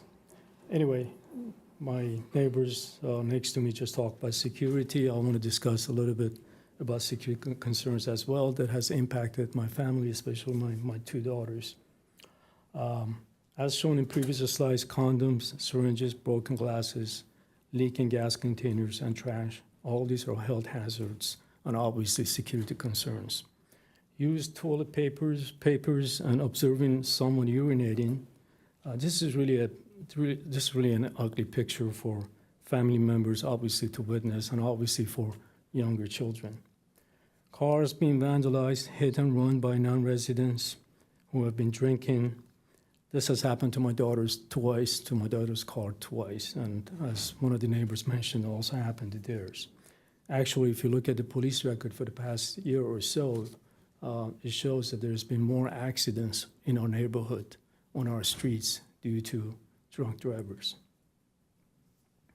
So as I mentioned, I have two daughters. Both have been followed by non-residents in our neighborhood. Both of them close and lock their bedroom windows just because of noise and smog caused by non-residents who park and stay in their cars late at night while they're either sleeping, listening to music, or drinking.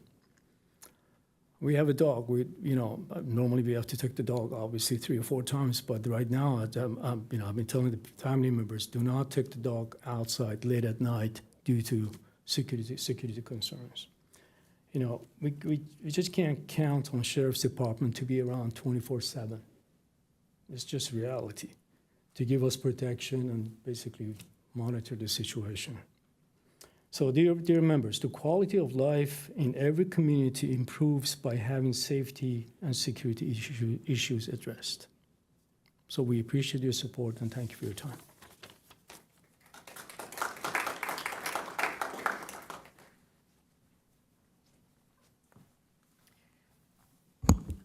Good evening, Mayor and council members, and thank you. Basically, I've spoken, this is approximately my third or fourth time speaking as well. I live on the house on the corner of Via Valina and Via Molina, which is up at the very top, directly across from the entrance to the apartments on the other side of the street. So basically, my street is the most impacted, I would think, although the other streets are more and more impacted, it seems like, as time goes on. Some of the items I've been seeing as well as the same items that everybody else has been seeing. The other things that's been happening now is since my son has been coming home after work late at night, there is absolutely 0 spots every night for him to park. So now he is parking in our driveway because the closest street for him to park at is all the way at the very, very bottom of the hill, which is just way too far to walk all the way up the hill and come in. So he has been blocking my parking, my driveway. And so in the morning, then once more, it's impacting standard living, it's impacting my life, it's impacting his, and I have to constantly move his car in the morning to an empty spot if there is any, to move the other 2 cars that are in the driveway. The other thing that's been happening is, unfortunately, I've had to cancel some family events due to the fact that I have an extended family, and say, like as of right now, Passover is not happening at my home. It's happening at my brother's in Long Beach since, my parents are 94 and 86, and they just can't, I can't chance that they have to park somewhere very, very far away or what have you. And, I've got at least 10 to 12 people in my family that would be coming. So those events have been canceled. I have had vandalism on my car and on my son's car. My car has been broken, the parking light, while it was parked, and my son's car has been keyed. This happened, it seemed like it was possibly in retaliation because I was outside a couple of days prior talking to a police officer because there was a car that was parked in front of my house, and it was it had illegal plates on it, so the cops, the sheriff was there to have it towed. So there was a group of people across the street, they were watching, and then within a couple of days, my cars were vandalized. There's also, I've had to move the garbage cans back onto the street. Cars were parked, they moved my garbage cans. Sometimes the garbage cans are not able to, are not even taken because the cars are either too close or they have been moved. Therefore, the city cannot do their job as well. So I appreciate your time, and thank you.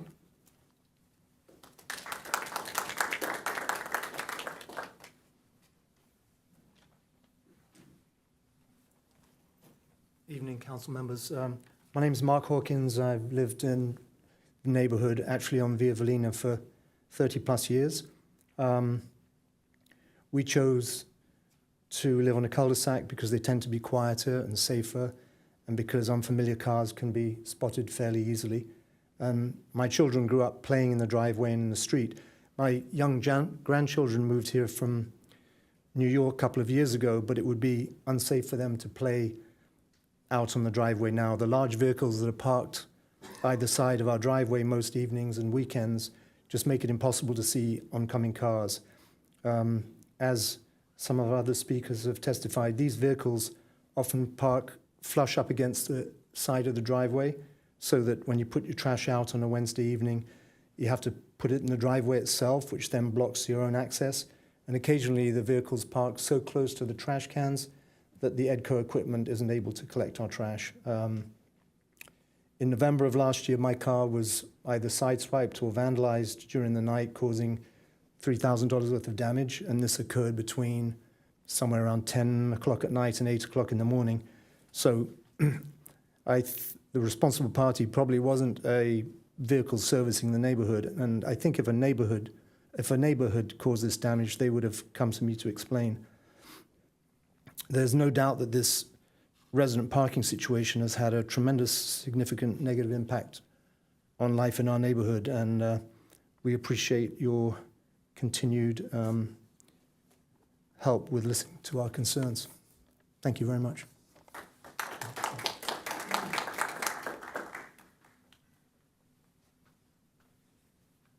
Good evening, council members and mayor.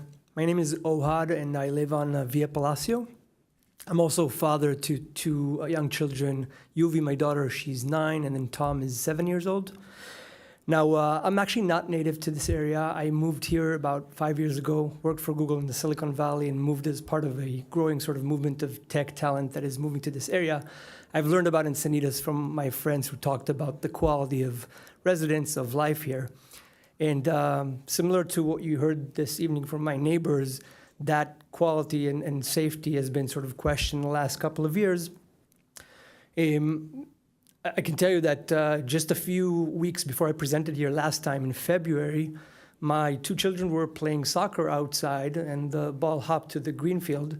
Both of my kids went to grab it, and coming back with cans of beers, I was fairly surprised from that because it's a very clean area and it really reflects what you've seen here in the pictures today. And so these are just one of many incidents. We talked about the noise. Our bedroom is very close to the street, and we constantly hear the ongoing sort of parties and different activities that are going there at night.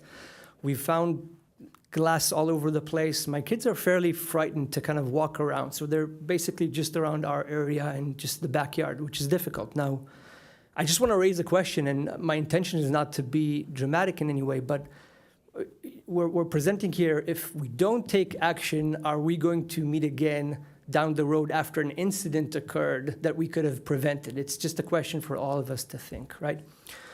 And so this has been ongoing for a while now, and all we're here is just to ask for your support and help on finding a solution and really help us approve the parking permit. Thank you so much. Final three speakers, Scott Pogue, followed by Enrique Alvarez and Wendy Schlew, with time donations from Martha Marache and Karen Stegman. Thank you.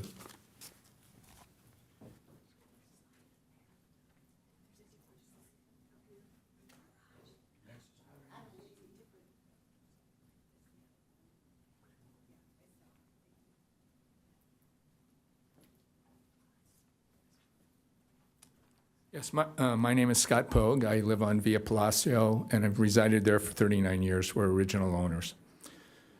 I'm here to address paragraph D of the resolution, specifically the highlighted item that allows insurance documentation as proof of residency. A little bit of background. I was a licensed insurance agent for about 30 years. We owned an insurance agency for 12 of those years. We employed 10 people and specialized in personal auto and homeowner insurance. Next slide, please. So as you can see here, this is a slide of insurance ID card from a 2018 Honda Ridgeline that we own. And you can clearly see the address. I've got the street blocked out, but it lists all the information about the vehicle and shows the address. And this could be used under the resolution as proof of residency. There's a problem here, though. Next slide. A little blurry there, but this is the registration on the vehicle, and the car is registered in Bend, Oregon. That vehicle has never been in California, much less Encinitas. So a vehicle ID card, insurance ID card, does not necessarily reflect where that car is parked, where that car is garaged. When you go in to take out auto insurance, your insurance agent will ask you where the car is garaged and then what your mailing address is. My daughter lives in Carlsbad. She lives in an apartment. She moves occasionally. She uses our house as a mailing address. So I could show you an insurance ID card with her name, her vehicle, and our address. But she lives in Carlsbad, and that's where the car is parked.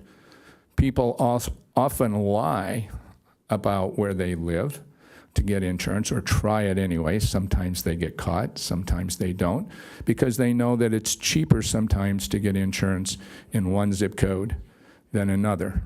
So just because you have an ID card from your insurance company showing your vehicle and that address, that doesn't mean that's where that car is actually garaged or parked. Few other cities use insurance documentation as proof of insurance, and only in conjunction with DMV registration, not vehicle insurance. We researched a few of those cities. National City, proof of residency, utility bill or phone bill, plus a driver's license, plus vehicle registration. Residence address must match all documents. Laguna Beach, current utility bill, car registration. Santa Ana, driver's license, vehicle registration, proof of residency. There's several other examples I could show you. Thank you.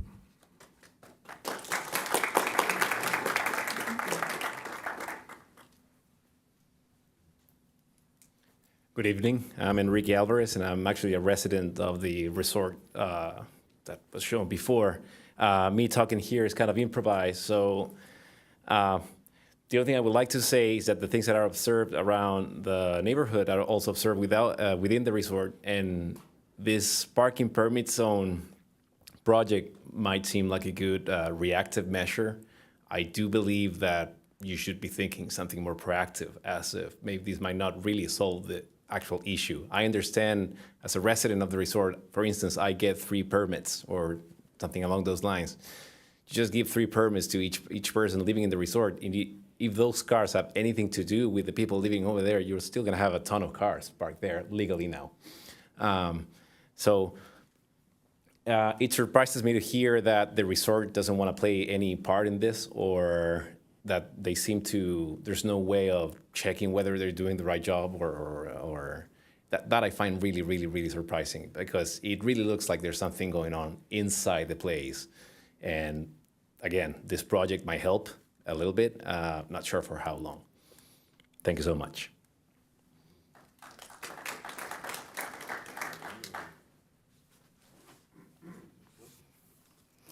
Good evening once again.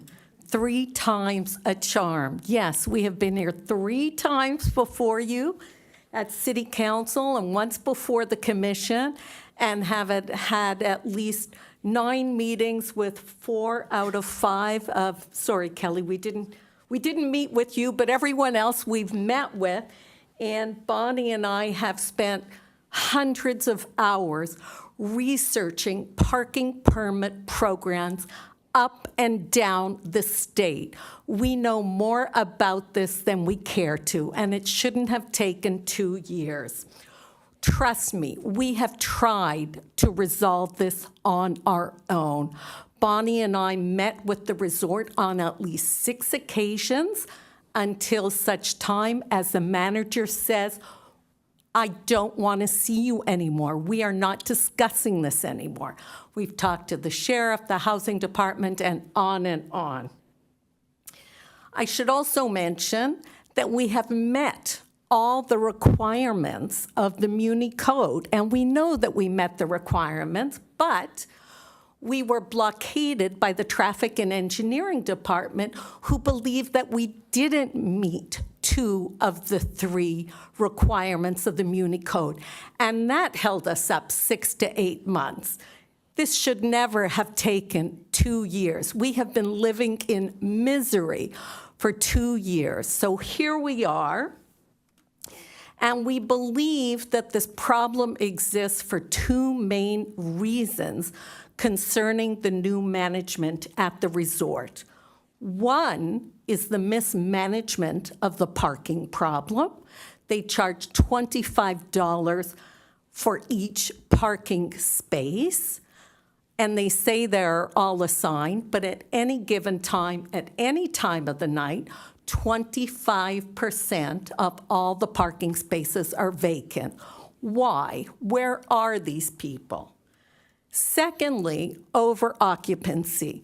We now have a huge amount of documentation of over occupancy going on in the resort, and the most significant of which is the gaming that goes on when they are audited. By law, they are required to do an audit once a year, and they have to send a letter to all the residents. And we have heard a personal story from one of the residents that when they get this letter, they make arrangements for a truck to come in. The truck is loaded with beds and furniture. It's removed. The audit takes place the next day. And then the day after, the truck comes back and is unloaded again. So we know this is going on. The Yelp reviews, 6 different people have mentioned it's going on, and yet it goes on. So now I want to address the wording in the resolution. The wording and being precise is important. At the last city council meeting where we addressed this, all of a sudden there was a new clause put in, vehicle registration information or insurance documentation. And this was kind of shocking to us, and we have spent much time researching it over the last month and discovered that you can get insurance information to any address. So we already have people gaming the system in over-occupancy, and we know that if you leave in the clause or insurance information, people will learn that they can game the system and get parking permits through the city of Encinitas, and we'll have even more cars than we have now, which will defeat the purpose of the entire program. So I urge you to withdraw that. And I should also tell you that that was never in the Encinitas legislation. It wasn't in the Muni Code. We heard about it for the first time last month, although it was mentioned that in practice they were taking insurance information as proof of residency. And guess what? Today it shows up on the Encinitas website in the traffic section that it's an allowable piece of documentation. So we're very concerned that rules are being made without the permission of city councilors and that this abuse of the system can go on. So we urge you to accept the registration as proposed and to ask for 2 bona fide pieces of identification that ties the car to the residence. I urge you and thank you for your support and hope that 3 times a charm and we don't have to come back a 4th time. Thank you. That does conclude public speakers.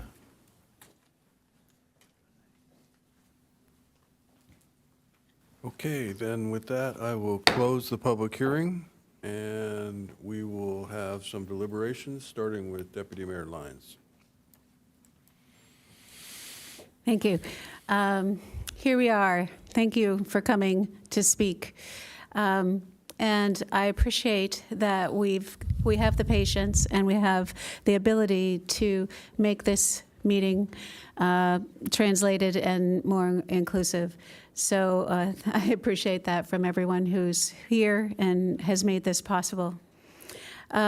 I have said many things in the past as far as my support for this parking permit, residential parking permit.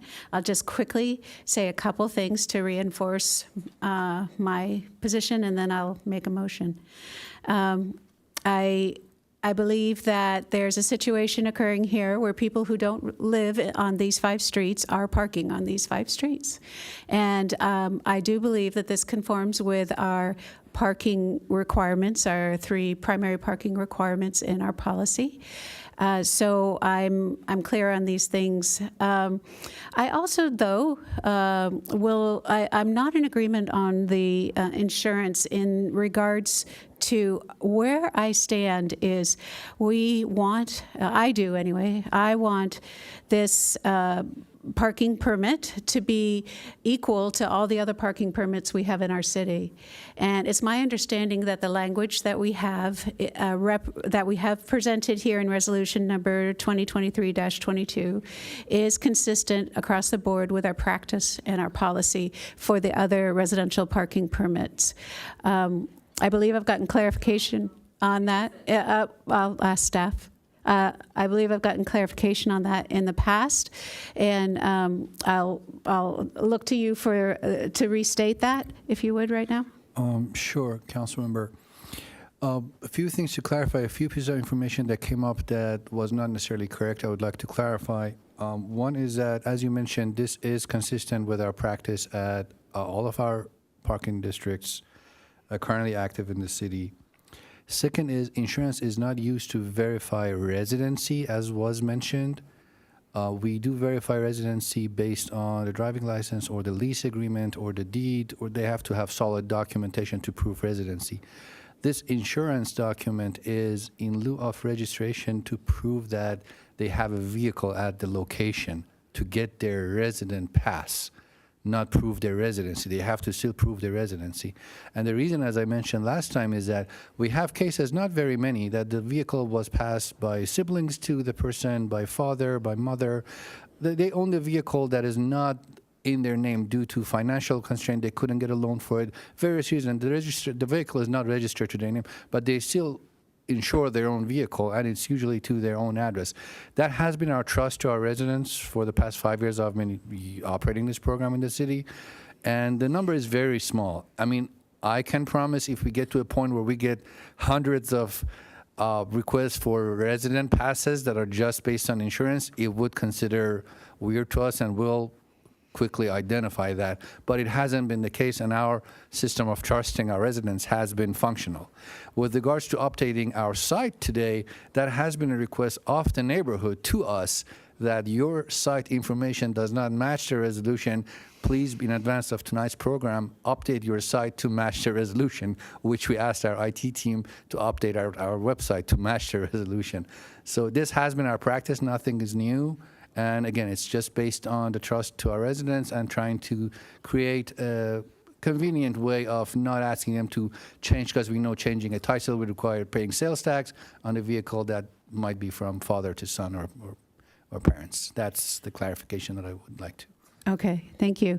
So that's a good clarification. I appreciate you giving it. I see that this explanation, this practice, this policy has worked well to get good outcomes in other neighborhoods where we have residential parking permits. I've heard that other neighborhoods have solved similar problems using the same policies and principles that we're now proposing in this resolution to apply here. So what I'm getting at is the history has shown us in other neighborhoods this policy and practice has worked to result in a good outcome. I'm confident that when we apply it again, it will result in a good outcome. And I'm actually feeling stronger about it because we would have consistent language across all neighborhoods. I think that creates a stronger foundation than carving out a special exception. I also appreciate hearing that if for some reason there are some nuances that seem different with how this is being applied in this neighborhood, that we'll pay attention to that. That was my quick summary. I don't want to go into any more detail in the interest of time, but I would like to put the motion forward to approve resolution number 2023-22. Thank you. Councilmember Blackwell. Yes, I can second that motion, but I also want to make a couple of comments, and I do hope assuming this is approved, that the permit parking resolves the issue this neighborhood has been facing. Bonnie raised in her comments something about the 1 year and looking at this over the course of the year. And I do feel like that would be really important to do. It's not in the resolution, and I think the staff can confirm that they will, put that in their calendar system and provide updates to the council over time. It's even more important because when this first came up, when we talked about it, I knew we were going to have a lot of development in the future, multifamily units, and parking would be a bigger premium, and this could come up in other situations. And sure enough, just over the weekend, someone asked me about a development and if we would have permit parking on the public streets related to that development because of the speculation it would have, this similar problem.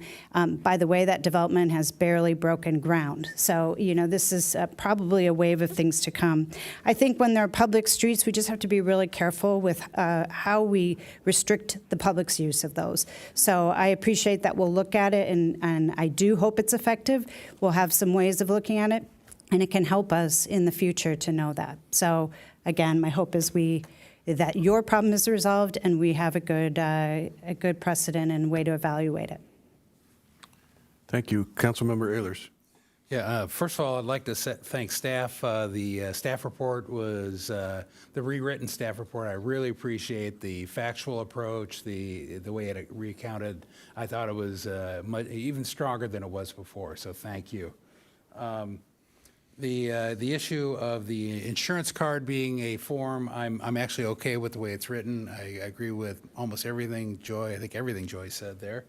I also would note, I think we had the insurance agent speak, that that is the mailing address, right, for the insurance. So I think that's a fair, I think of my daughters, and when they have owned cars in college, the mailing address was still home right there. And so as long as the traffic engineer testified that they're determining residency off driver's license and other hard forms, and then this is just corroborating that the vehicle actually exists and actually has at least has a mailing address there. I think that's great. So the main reason for success, my belief, will be because people that don't live there will find it difficult. They'll find it a higher hurdle. You'll find, I think, other people, now that you actually have to go down to City Hall and get this done, that they will actually go to the rental office and get one in the rental office like they did for 30 years up until this, right? And it really pushes the problem back to hopefully the rental office where it belongs. Ultimately, I'm supporting this, and I look forward to seeing it back in 1 year, somewhere around there, and we can see how well it did. And so that's it for me.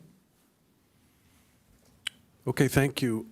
And I, too, support this. This is the third permit parking program that I've been involved with, and the other two have worked well. And my hope is that we will see the same success resolving the issues.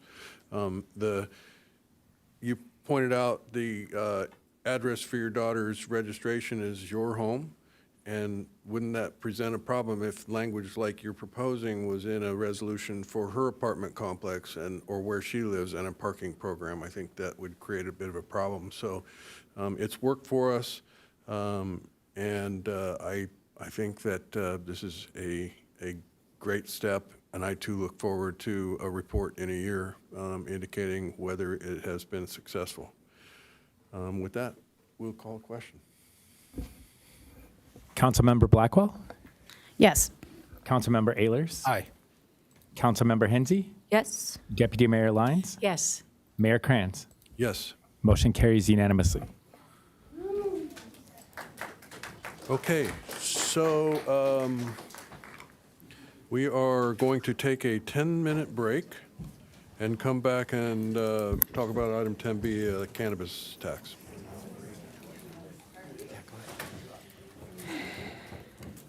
Yeah, you go first. So Rob texted. Oh, can you go tell her she's...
Open space is one side loaded. Unfortunately, it makes it a nice place to go. It's hard to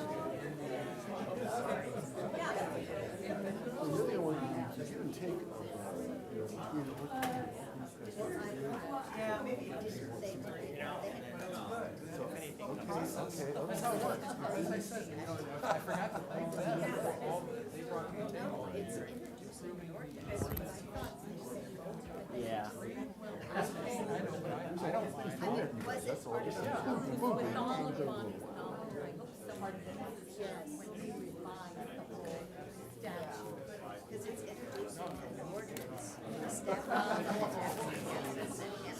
My darling. I was the one who started all late night. Retaining wall and even white that's what started. Okay. And here you are. Careful where it might lead. Thank you again. Really appreciate it. Thank you. We do too. We'll let you know.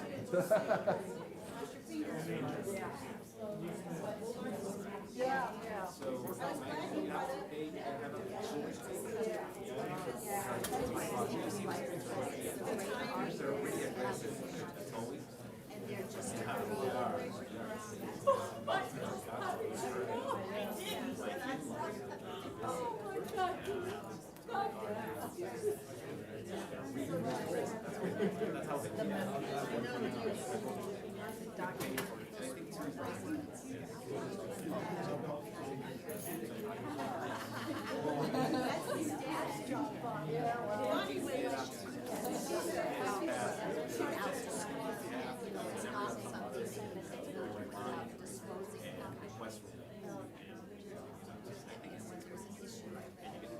You have to enter all the information. So Mills is their staff report, savings their and we will talk, we say our opinion, right? They make it hard. Hard. Alright. I was just to see if you guys had Thank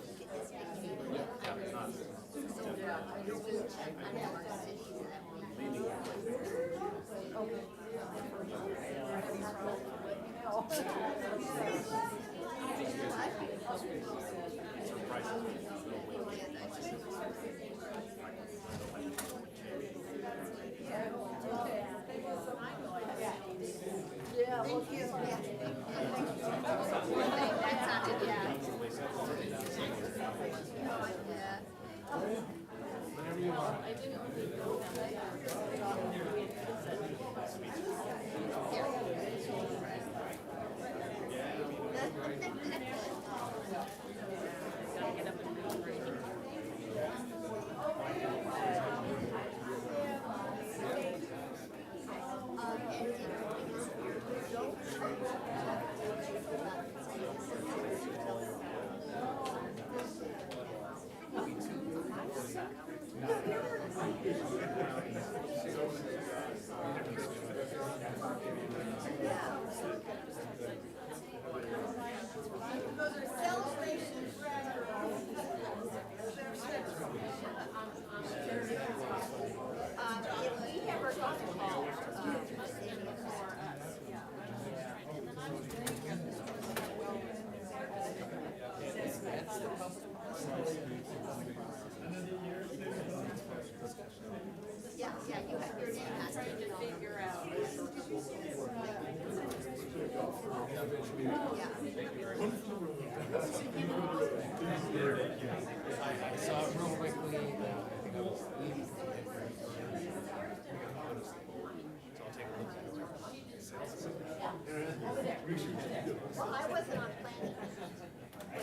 Is that what Joe Eversting?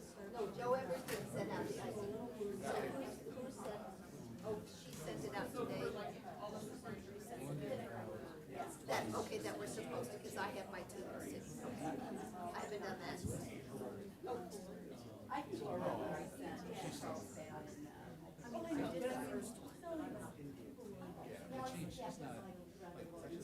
Well, yeah, why are you sending her stuff?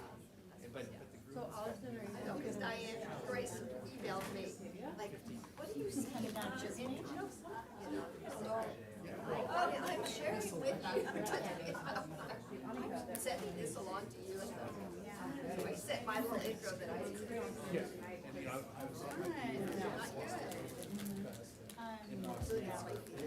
I'd love that, but graduated, you know, looks like she's about 30. I'm like, oh, no. Okay, well, I saw that. Yeah, I so, wasn't on yeah, whatever it was. I got a brownie Where'd you get that? But I think it's from the insurance dude. We'll stay the. You gotta be careful of those brownies. Fish tacos. Because I remember they were talking, I don't know. You get a brownie? Brownie? Yeah, I got a brownie. Who gave you that? Insurance man. Oh, man. That's a mayoral perk. We we volunteer on Tuesday. Yeah, well, I'm gonna be there eating. Grower, cultivator. I Give will- you like a little history. I might be doing more drinking, so we do a progressive, neighborhood progressive, we've done it for about 20 years. And it started out as a dinner, it's really wine tasting. And it's just like a bag of chips. Yeah, it's a lot of alcohol. And we walk. No, what? It's literally in the middle. Those are the best. Yeah, the food's overrated with those, right?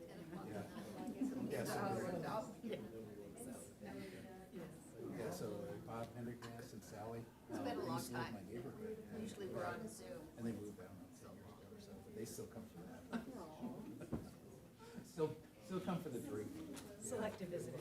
Yeah, exactly. Yeah. They wander in from the far east regions of they're way. Oh, really? Oh, yeah. No, Rob is texting it's me saying older he's here than it was when I left. It's I've seen it several times. It's like, he must really love you. There was supposed to be a. Did you say why? something like that. I just called him and he was laughing. He said, there were some good points made. You guys need to avoid staff as well. And he goes, oh, thanks for the post. One of the ones where I wish I could just have like a body I know, one that looks sincere.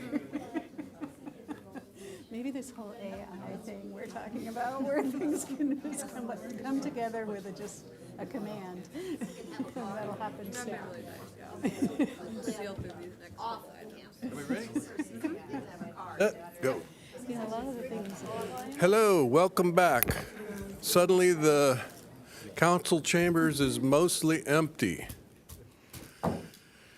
But we have some very important business to tend to, which is item 10B. It's the introduction of ordinance number 2023-03, adding chapter 3.28, cannabis business tax, to Title III of the Encinitas Municipal Code, establishing a tax on cannabis and hemp business activities within the city, and adopting resolution number 2023-21, setting forth the specific tax rates for the cannabis business tax. And Tom Gallup is going to present this. Thank you. Good evening, Honorable Mayor, Deputy Mayor, and City Council members. I am Tom Gallup, Assistant Finance Director, and tonight we are introducing Ordinance 2023-03, adding Chapter 3.28 to Title III of the Encinitas Municipal Code, establishing a cannabis business tax, and recommending adoption of Resolution number 2023-21, setting forth the specific tax rates for the cannabis business tax. With me tonight is Finance Director Teresa McBroom and Ajay Kaluri from HDL, the city's cannabis tax consultant, who is available to answer questions. In 2020, Measure H was placed on the ballot through a petition by Encinitas voters. Oops. Oh, sorry.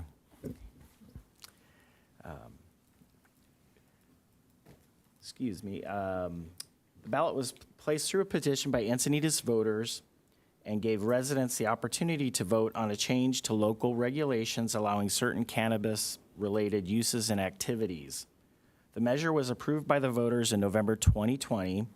Subsequently, the city placed Measure L on the November 2022 ballot to establish a general tax for general purposes, which required voter approval of 50% plus one vote. Of the total number of ballots cast, over 65% of voters approved Measure L, which established a cannabis business tax. In October 2022, the city conducted a cannabis retailer lottery, and 4 registrants were selected and are proceeding with the licensing process. The proposed ordinance before you defines how the cannabis business tax will be administered in compliance with state law. It specifically defines the activities subject to taxation. The ordinance also establishes registration, payment, and reporting requirements and other procedures and penalties similar to other taxes administered by the city. It also provides for staff to audit and examine records to determine if businesses are reporting accurate information and are complying with the ordinance. Measure L, approved by the voters, established ranges for 3 categories of cannabis and hemp cultivation activities: retail, non-retail, and commercial cultivation. The City Council may set rates within these ranges by ordinance or resolution. This is important since it provides flexibility to adjust the rates based on future market conditions or trends. Any increase or decrease outside the voter-approved range will require approval by the voters. Staff is proposing a rate of 7% for retail businesses, 4% for non-retail establishments, and $10 per square footage of canopy area for commercial cultivation.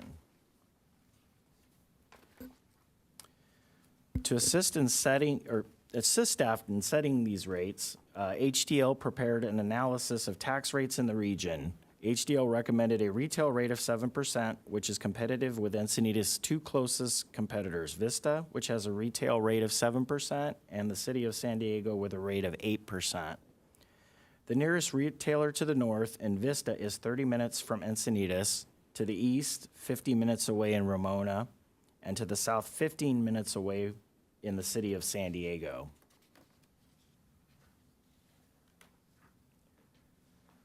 This chart illustrates the various tax rates in nearby jurisdictions, including the City of San Diego and Vista. Oceanside currently has 1 retailer within the city. HDL estimates that a retail cannabis business tax rate of 7% would generate approximately $1.4 million annually, with all 4 licensed retail establishments operating during the course of the year.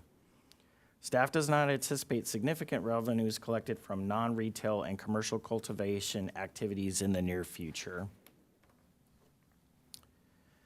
Staff's recommendation is to adopt Resolution 2023-20-21, setting the cannabis business tax rates. If there are no modifications to the proposed ordinance, staff recommends that council adopt Ordinance 2023-03 at the April 26th City Council meeting. That concludes our presentation. Staff is available to answer any questions you may have. Thank you. Do we have public speakers? No, Mayor, we do not. There are no public speakers. I see no request to speak, so I would move approval of this item. I will second that.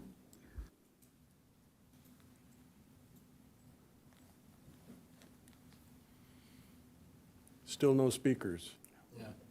We ready to vote? Councilmember Blackwell? Yes. Councilmember Ehlers? Yes. Councilmember Hensy? Yes. Deputy Mayor Lyons? Yes. Mayor Krantz? Yes. Motion carries unanimously. I would like to record this particular moment. There were no public comments, and there were no comments from my colleagues. Hasn't happened yet. I know it's early in my term, but I don't expect it to ever happen again. Challenge accepted. Thank you very much. Okay, 10C. We have another introduction of an ordinance, 2023-04, to revise Chapter 6.6, Business Registration Certificate of Title VI, the Encinitas Municipal Code, to establish procedures for suspension and revocation of business registration certificates. And we're hearing from Senior Planner Mobility Coordinator. There's no mobility involved in this, but the senior planner part is important. Evan Jednak. Yes, thank you. Good evening, Mayor, members of the council. Evan Jednak, Senior Planner. This item 10C is an amendment to Municipal Code Chapter 660. We realized during the presentation of February 22nd, the cannabis status update, there were some questions from the council about revocation procedures for business licenses in general, specifically regarding the cannabis businesses. Measure H provides the grounds upon which a business license can be revoked or suspended. However, it doesn't specify the procedural requirements, and there are no requirements specified in the municipal code. So this is just amending Chapter 660 to include those procedures for revocation or suspension. And that concludes my comments. Well, I'm happy that our questions could lead to some action such as this, kind of foresight. So that's good. I am once again seeing no requests to speak, and unless Ron wants to talk, there's no more members of the public here. I'd like to move approval of this item. Move approval. I'll second. We have a motion and a second. I actually put a request to speak in beforehand. You just doing this to ruin Totally. I said challenge accepted. I was on a roll. No, Yes, sir. My one and only comment is when was the $1,500 exemption established? How long ago was this law written? And would we want to consider, since the ordinance is in front of us, upping it to $5,000? Because right now you're not a business if you do under. You don't have to get a business license if you're doing under 1,500. And I thinking that maybe that 1,500 has been there for a long 25, 35 years, and it might be appropriate to bump it up, especially given in the last decade eBay and quite a few people do small side eBay businesses, and we want to keep them legal. And I think we're okay to talk about this tonight, right, Tarquin? Other parts of the Correct. It is in the same chapter. Okay. So if the council were to amend this ordinance, we just include that specific subsection of the chapter. This wouldn't need to come back, other than to come back for adoption after introduction. I would support that. Do you have any concerns about taking that action? I have no legal concerns about the propriety of taking Legal, I action. guess It's just the a financial operational concerns? Yeah. Yeah, we don't have any concerns. We just would like to, motioners we and would the just like seconders direction on accept if there's that a amendment? specific amount that you would like for us to. I said 5,000. I would consider, I think 10,000 may be a little too much, but 5,000, let's say. Yeah, I would consider amending the motion to include adjusting the cap to 5,000, but I think I brought this up when we were discussing vacation rentals, and I know that as the Main Street associations, we were having to get business licenses. Nonprofits have to get business license because they're doing a little bit. And part of the reason why we want to make sure they're all getting business licenses is that if they're doing something that's not compliant and they don't have another permit of use, and they're not doing what we're asking as a city, that we can revoke that permit or this license, and then they have to stop this action that we're trying to deter. So we sort of like capture more people if we have it very low, because then we can ensure compliance. But I'm hearing that my colleagues support upping that, which that's fine with me. I'm not passionate enough about that to fight back. I find it acceptable as well. Okay. Need clarification of the motion? No, So just to be, if I could interject for a second. So just to be clear, in addition to what's in the proposed red line version of the ordinance, we will be amending section 6.60.020 definitions under commercial activity, note number 1, to revise $1,500 to $5,000. Correct? Correct. Correct. Okay. Councilmember Blackwell? Yes. Councilmember Ehlers? Yes. Councilmember Hensy? Yes. Deputy Mayor Lyons? Yes. Mayor Kranz? Yes. Motion carries unanimously. Thank you all. Next, we have an informational item, and we are going to see a demonstration of a new feature of our IT system that would create action from emails. And Jessica Contreras, the IT Department Director, will give us this presentation. Good evening, Honorable Mayor and Council. I'm joined tonight by David Van Pelt, our IT Applications Supervisor. We're here tonight to share about an enhancement that takes emails and transforms them into action that is efficient, consistent, equitable, and measurable. The reason for this is that over 20,000 emails a year are sent to the city manager's group email. The same can be said with council. That's about the same number as the volume of 911 calls the city receives annually. The path that these requests take can vary. This is a graphic that we created just to show the complexity of when a request comes into a group email box, the city manager's group email or council, before it gets to the appropriate department.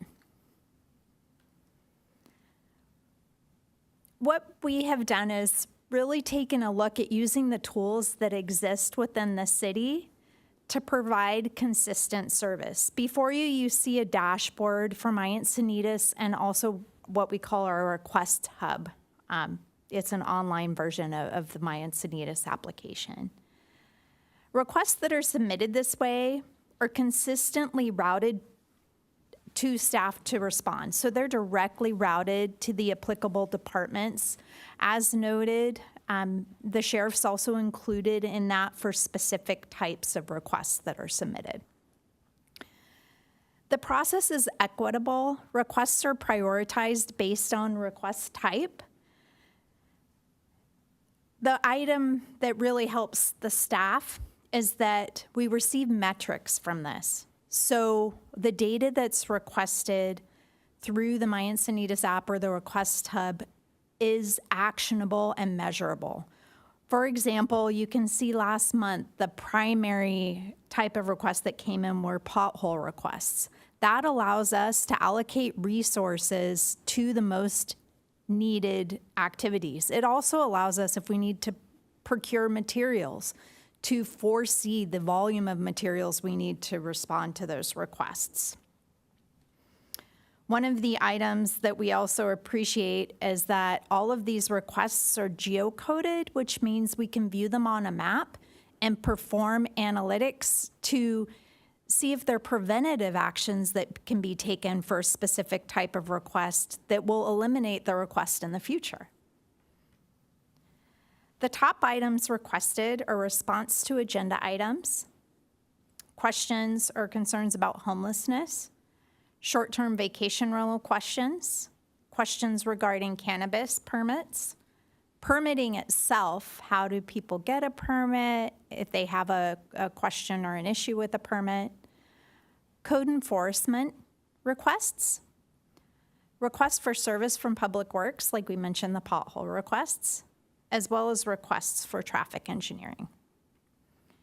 Using this information, we really analyzed how do we get these requests to the appropriate department in the most rapid way, in a way that's measurable so that we can learn from these requests.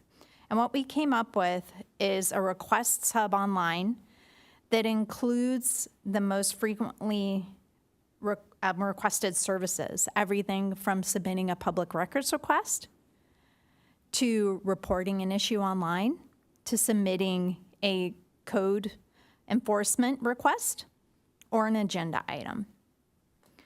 What's unique is that this is also able to be translated into multiple languages to ensure that everybody is able to submit a request. We also have, to holistically implement this, we are proposing that we take away the generic email links off the website that go to these group email boxes, the city manager at or the council at email, and replace it with links that go directly to the forms that can be used to gain the most rapid access to assistance. Similarly, we made improvements to the My Encinitas app to capture these top requested items to ensure that they also can be done through the My Encinitas application and getting the requests as quickly as possible to the appropriate departments. The unique thing about this is that council, staff, and the public can stay informed about these requests across the city. This starts with the requester.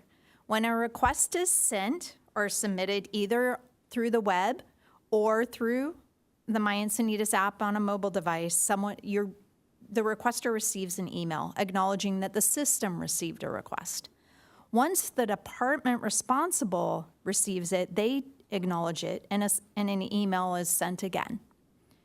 Anytime staff comments about the request, and they're trained now to comment on anything that is a milestone related to that request, an email is sent to keep the requester informed. And ultimately, when the work's complete, an email outlining the work that was done is sent. Everyone, anywhere with access to the web now has access to this information through the request reporting portal. The request reporting portal allows requests to be viewed on a map by type, by date, by status, and through this, people can see the comments of actions that are taken for the majority of request types. There are certain request types where there's personal identifiable information that can't be shown, but the majority you can see this information. We thank you for your support in transforming emails into action through the My Encinitas application and through the Requests Hub. And David and I are available to answer any questions you may have. Thank you for the presentation and for the efforts in putting this together. David, I know you worked hard to make this happen. I also know you've been with the city for a really long time. So I appreciate your longevity. I'm sure you've seen the IT world change a lot. The city has made significant investments in IT, and it's something I'm quite proud of. I do really enjoy it when it seems to be moving towards creating a more efficient operation. And this, to me, indicates that we're taking that big step. I heard you say that the council@encinitasca.gov address would no longer be available through the web. Individual council emails will. So you can Yes. still email council anytime you need to. Yep, okay. Councilmember Hensy. Thank you. And thank you for resolving the issue that the public speaker brought up during public comments before the end of the meeting. That's so great. Okay, what was I going to ask? What I was going to ask was those icons that you showed that are just real simple links to the forms where people can find answers to their questions or submit ones. Is that something that we would be able to put in our signature template at the bottom of each of our emails so that when we respond back, they would get that menu as well? Yes, we can create signature templates for you for that. Awesome. That would be really helpful. That's all I've got. Thank you so much. Deputy Mayor Lyons. Yes, thank you. Very good work. I think my concerns are something that I touched on when we spoke more one-on-one, but it perhaps has to do with some of the folks who have given me feedback that they feel there's some barriers to working on the online platform just generally. So I think the transition period for a lot of people is going to need to be thought through because they might just be used to, submitting a comment to council@encinitasca.gov, and this would be another maybe couple steps before they can actually get to where they can submit something. And so that whole new process sometimes is hard to help people navigate. And it might be perceived as there's some barriers now in the way to direct access, although that's not our objective at all. What we're trying to do is create a place where we can streamline our response and our just give good feedback on a more dependable basis. So I think if we kind of really focus on what we're trying to achieve here for streamlining and responsiveness as the ultimate better goal, people can put the time into learning a new system and work through what might first seem like barriers. Yeah. That's just a comment, not a question. Yeah. Councilmember Ehlers. Yeah, similar comments from me about the transition. I'm not ready to go cold turkey and get rid of council at. I think that would be perceived by the public, certainly a significant portion and a loud portion, as adding barriers. So I would like to see that continue while we bring this up and get people converted over. So the transition is very important. Questions, and I view this is kind of the equivalent of an IT ticket, service ticket system, and it just helps get it all into one database we can track. And my experience with that is you need to have some reviewing body going through it periodically. Otherwise, you end up with old tickets that end up staying in there, aging reports, I'm sure, that you're used to. Auto closing, will we be using auto closing in any way, shape, or form? So explain how we'll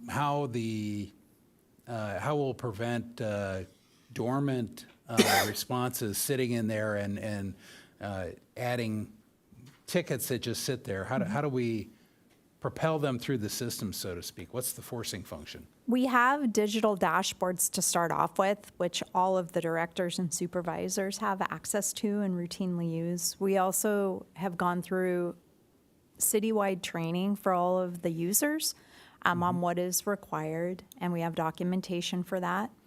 And long term, we can continue to just ensure that that's a part of our ongoing training within the city, so people stay up to date with the newest features and functions, as well as the reporting.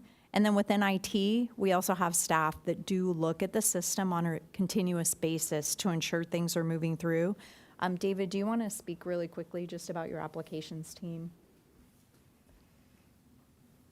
Yes, we have a very competent woman that deals with all of our metrics and dashboards, and she is very rigorous about data quality and has a keen eye for the scenario you just described. So we do look at very frequently. And will she be able to meet with various department heads? Because I assume, my experience is certain customer returns, my returns department sometimes is slow, or, there are various groups. And I've always found that I have eventually needed some group to get together, like department heads, and I don't know whether this would then ultimately end up back in the city manager's office to look at that dashboard and help push. Every one of these types of operations I've run, there is that little extra push later. Yeah, she's met one-on-one with several management level. Okay, good. And I would say that it's very likely that if a work order was generated by one of our residents and they didn't have any response of follow-up, they probably look up our emails and let us know that they didn't get any response. So I'm confident that everything will work out, that performance may be evaluated based upon a system like this, how quickly things are responded to. This was an informational item, and I thought it was important to get everybody an opportunity to look at it, present it to the public. This transitional period is going to be critical, helping the public kind of get used to it, monitoring, issues that may arise, feedback from council members, I suppose. And so it's something I look forward to seeing implemented. So thank you very much. Oh, Joy is now, or Deputy Mayor Lyons would like to add some. Could I take this opportunity to ask a question about how our behavior needs to change? Because before we have, once we have agendas published and people are commenting, I look through my email for their public comment primarily. Now, though, they're going to go to a form, or they could come directly to me, but probably it's a one-step process to go to a form and fill out what their comments are. And then, so we won't get that notification by email, but we'll get it from the city clerk once you've received it. Just like in the past, we would upload them and make them part of the public record. Yeah. Like all correspondence received. Yes. So this agenda was a good example of where we did receive some items through the form online. And the nice thing is it does get directly to the city clerk as quickly as possible so they could load it to the agenda so that everybody has visibility. And if I add something? Yep. Mr. Mayor? Mayor and council, so another thing that we could do, and I think I might have mentioned this in some of the briefings, is that a couple of you said, great, I'll see those emails go away and I don't want them in my email box anymore. Others said even through the transition and afterwards, they'd still like to see the emails in their email box. It's totally up to you. One thing that I might suggest is that IT can also help you set up a folder in your email box so that emails that go directly to your first initial last name would go into one email box, and then the ones that come through the general counsel that you would know are also being rerouted, could be in another email box and you could look at them at your leisure. I would also say that similar to throughout the year when code enforcement is a great example. Code enforcement cases need to be input through a special form because it requires an attestation. And I know all of you have done a really good job of letting people know, hey, you really need to go to this particular form.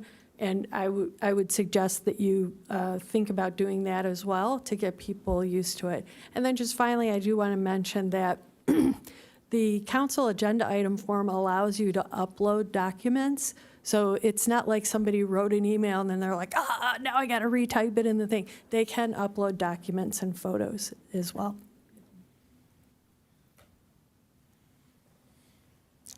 Councilmember Hensy. I was just going to say, just for the record, I don't need more emails, as long as I know where to go to get them. Yeah, and I think this strategy is good because it sounds like we can still look at that email box that would be created for us and keep up to date with all the emails that are coming through about something, because it's nice to be able to like look at the public comment once it's posted and say, okay, I've read all those already. I don't have another document here that I've got to read. So I'm hopeful that that can happen. And then I know something that we're trying to eliminate because it just creates so much extra work for your team is that we'll get an email to that council address and then 5 of us email you, hey, did you get this? Can you update me? So it sounds like what we'll be able to do is log in and see that you've routed it, action has been taken, and we don't need to send extra emails to you and Jen Campbell and staff and make sure that you're not getting the same email from 5 of us. Correct. There is going to be this transition period where, to Councilmember Ayler's point, so folks who have never emailed you at council when they go to the city council page, they won't see that email address, and so they'll be routed to those different things. We've also added to the council website the district map because, you know, what district am I don't know. And so we've added some additional items. It will be folks that already are familiar with council that they may continue to use that, and it may take some time. And those will have to, for a while, track and see, like, did that person so-and-so at gmail.com, did they put their information in? And we may also have to put that information into the system. Now, what the system won't be as helpful with is sometimes people send you information or send you a request for something that they don't like. Our public works staff does a fantastic job. They use this system already, and they respond with pretty detailed information, but they don't go into any ancillary complaints about, like, I just don't like your hair, I don't like, and I didn't like that meeting and it was too long. They're really just kind of just answering the thing. I think that there's always going to be people, and you might individually want to look at those and decide, you do that now. There are things that we route through the system. Sometimes some of you answer, some of you don't.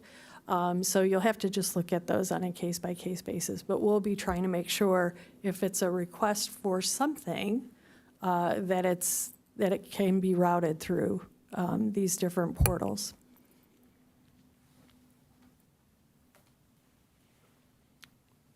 Okay. Seeing no other questions, thank you very much. Thank you. Thank you. All right, we're on to the rest of the agenda, which includes no council member initiated items. So item 13 is reports pursuant to AB 1234. Nothing to report. Nothing official for that, but I did want to report on, there was a California Native Plant Society native plant tour this weekend, and part of it on Saturday was in San Marcos in Escondido, but on Sunday it was in Encinitas, and it was great. It was well done, and I'm a veteran of doing the Encinitas garden tour and festival for 10, 12 years. So they did a very professional job. I hope we can bring it back soon, maybe after we get our ordinance in place, and would be good. But they had highlighted Cottonwood Creek and the Lagoon Conservancy, OPE, the native area there. So plus a whole bunch of really cool fully native. Most of them were fully native. Some were partial native, but it was a good inspiration. I picked up some ideas. So that's it. All that I'll report is that NCTD met with our full board last week to do a strategic plan update. I'll I'll sincerely ask my council colleague, Bruce Ehlers, to let me know about those native plants. That totally was off my radar. I would have loved to have done that. Sorry, yeah. We'll have to I share. think I was last minute getting in there too. We'll have to share geeky native plant stuff. I do want to report that the San Diego County Water Authority is talking about budget. I think perhaps at our last meeting it was brought up that there was a press release associated with what their initial draft budget budget-based rate increases might be, and they reported 14%, which really stunned a lot of folks. But we are doing a deep dive into the Water Authority's budget and rate increase options through the month of April and into May to really sort this out and keep that number in single digits, hopefully. Can't say at this point, but certainly that's a good objective. And it's just, I think we're all dealing with this kind of thing with every agency and also here at the city, that prices have gone up and the economic situation for these entities is different than it used to be, and some of these entities are dealing with more extreme changes than others. So I just wanted to report that those conversations are still going on. I did want to say that I am an alternate on the Sandag Regional Planning Committee, and as that alternate, I sat in my first meeting last Friday. I find that it will be a really informative meeting, and I've coordinated on how many meetings I will attend. I will be attending several. One thing that was reported was from their Sandag housing group, that they are in the process of being approved, and they're fairly confident within a few days they'll be notified that they have won a $43 million grant for assistance throughout the county for affordable housing. So I hope to share this in more detail with my colleagues and our city manager to find out how we can best connect with them on what the grant money will go towards and whether we're in a position where we can access any of that. As well as yesterday, I chaired the Sandag Regional Habitat Conservation Task Force, where we're proposing several things, but one of them is marketing and outreach for this year called we're calling it an Earth Year campaign to get the information out about how important habitat and habitat conservation is to us, to the humans on this earth, and to the animals on this earth, and to our well-being and to our quality of life. So I'll be able to report on more of that as that gets more well-developed. Thanks. Okay, and I attended a Sandag meeting on March 24th where the draft program budget was introduced. It's $1.2 billion in local, state, and federal funding for Sandag activities, including $582.7 million of capital project delivery and $237.5 million of Transnet revenue, which is passed through as local system improvement. $136.1 million, and transit operation, which is $101.4 million allocation. The transit is to NCTD and MTS, generally split 2/3 to 1/3 for the two different agencies. I also was fortunate enough to participate in a ribbon cutting at Miracosta College. Councilmember Ehlers and Deputy Mayor Lyons were there as well. For the cutting of ribbon on Olivenheim Municipal Water District's purple pipe system, 6-inch purple pipe, saving many millions of gallons of water, potable water being used for irrigation. Was really pleased to see that. The OMWD Executive Director thanked the city for the permitting process being smooth. So that was nice, and Congressman Levin was there, as well as representatives of both our senator and our assemblywoman. So, I apologize now that we're done with all of our reports. I didn't go back to the legislative program. I'll talk to you offline about agendizing it. Yeah, that's what we need to do, is get it on an agenda. Very good. So, are there any city manager reports? Yeah, just one item, Mr. Mayor. I just want to announce to you all in the community that the Encinitas Community Park Dog Park will be closed from May 1st through May 28th for our annual spring maintenance and restoration. Gives the chance for contractors to improve irrigation and lets our grass grow undisturbed for the high-use summer months. But have no fear. Olympus Dog Park will be open on May 1st after their recent renovations, and off-leash hours are available at Viewpoint Park, Orpheus Park, Sun Vista Park, and Mountain Vista Trail. So dogs will not go without their exercise. That is one of the most important lessons as city manager you can learn, is you never deny the dog owners of Encinitas their opportunities to entertain their dogs. City attorney reports. Thank you, Mayor Kranz. I just wanted the City Council to be aware of Senate Bill 1186, which will become effective in the beginning of 2024, since we were discussing cannabis this evening. What Senate Bill 1186 does and will do is it will prohibit a city from not allowing medical cannabis to be delivered into a city. We plan to come back with an ordinance prior to the first of the year, get it in place so that the city can properly regulate it. The city can't prohibit it, that delivery. The city can certainly regulate it, issue licenses, require licenses, and potentially tax it as well. So we'll be coming back in the fall with potential options for City Council for direction, then finally come back with an ordinance. Okay, city clerk reports? Nothing to report. Okay, with that, we're adjourned. Thank you.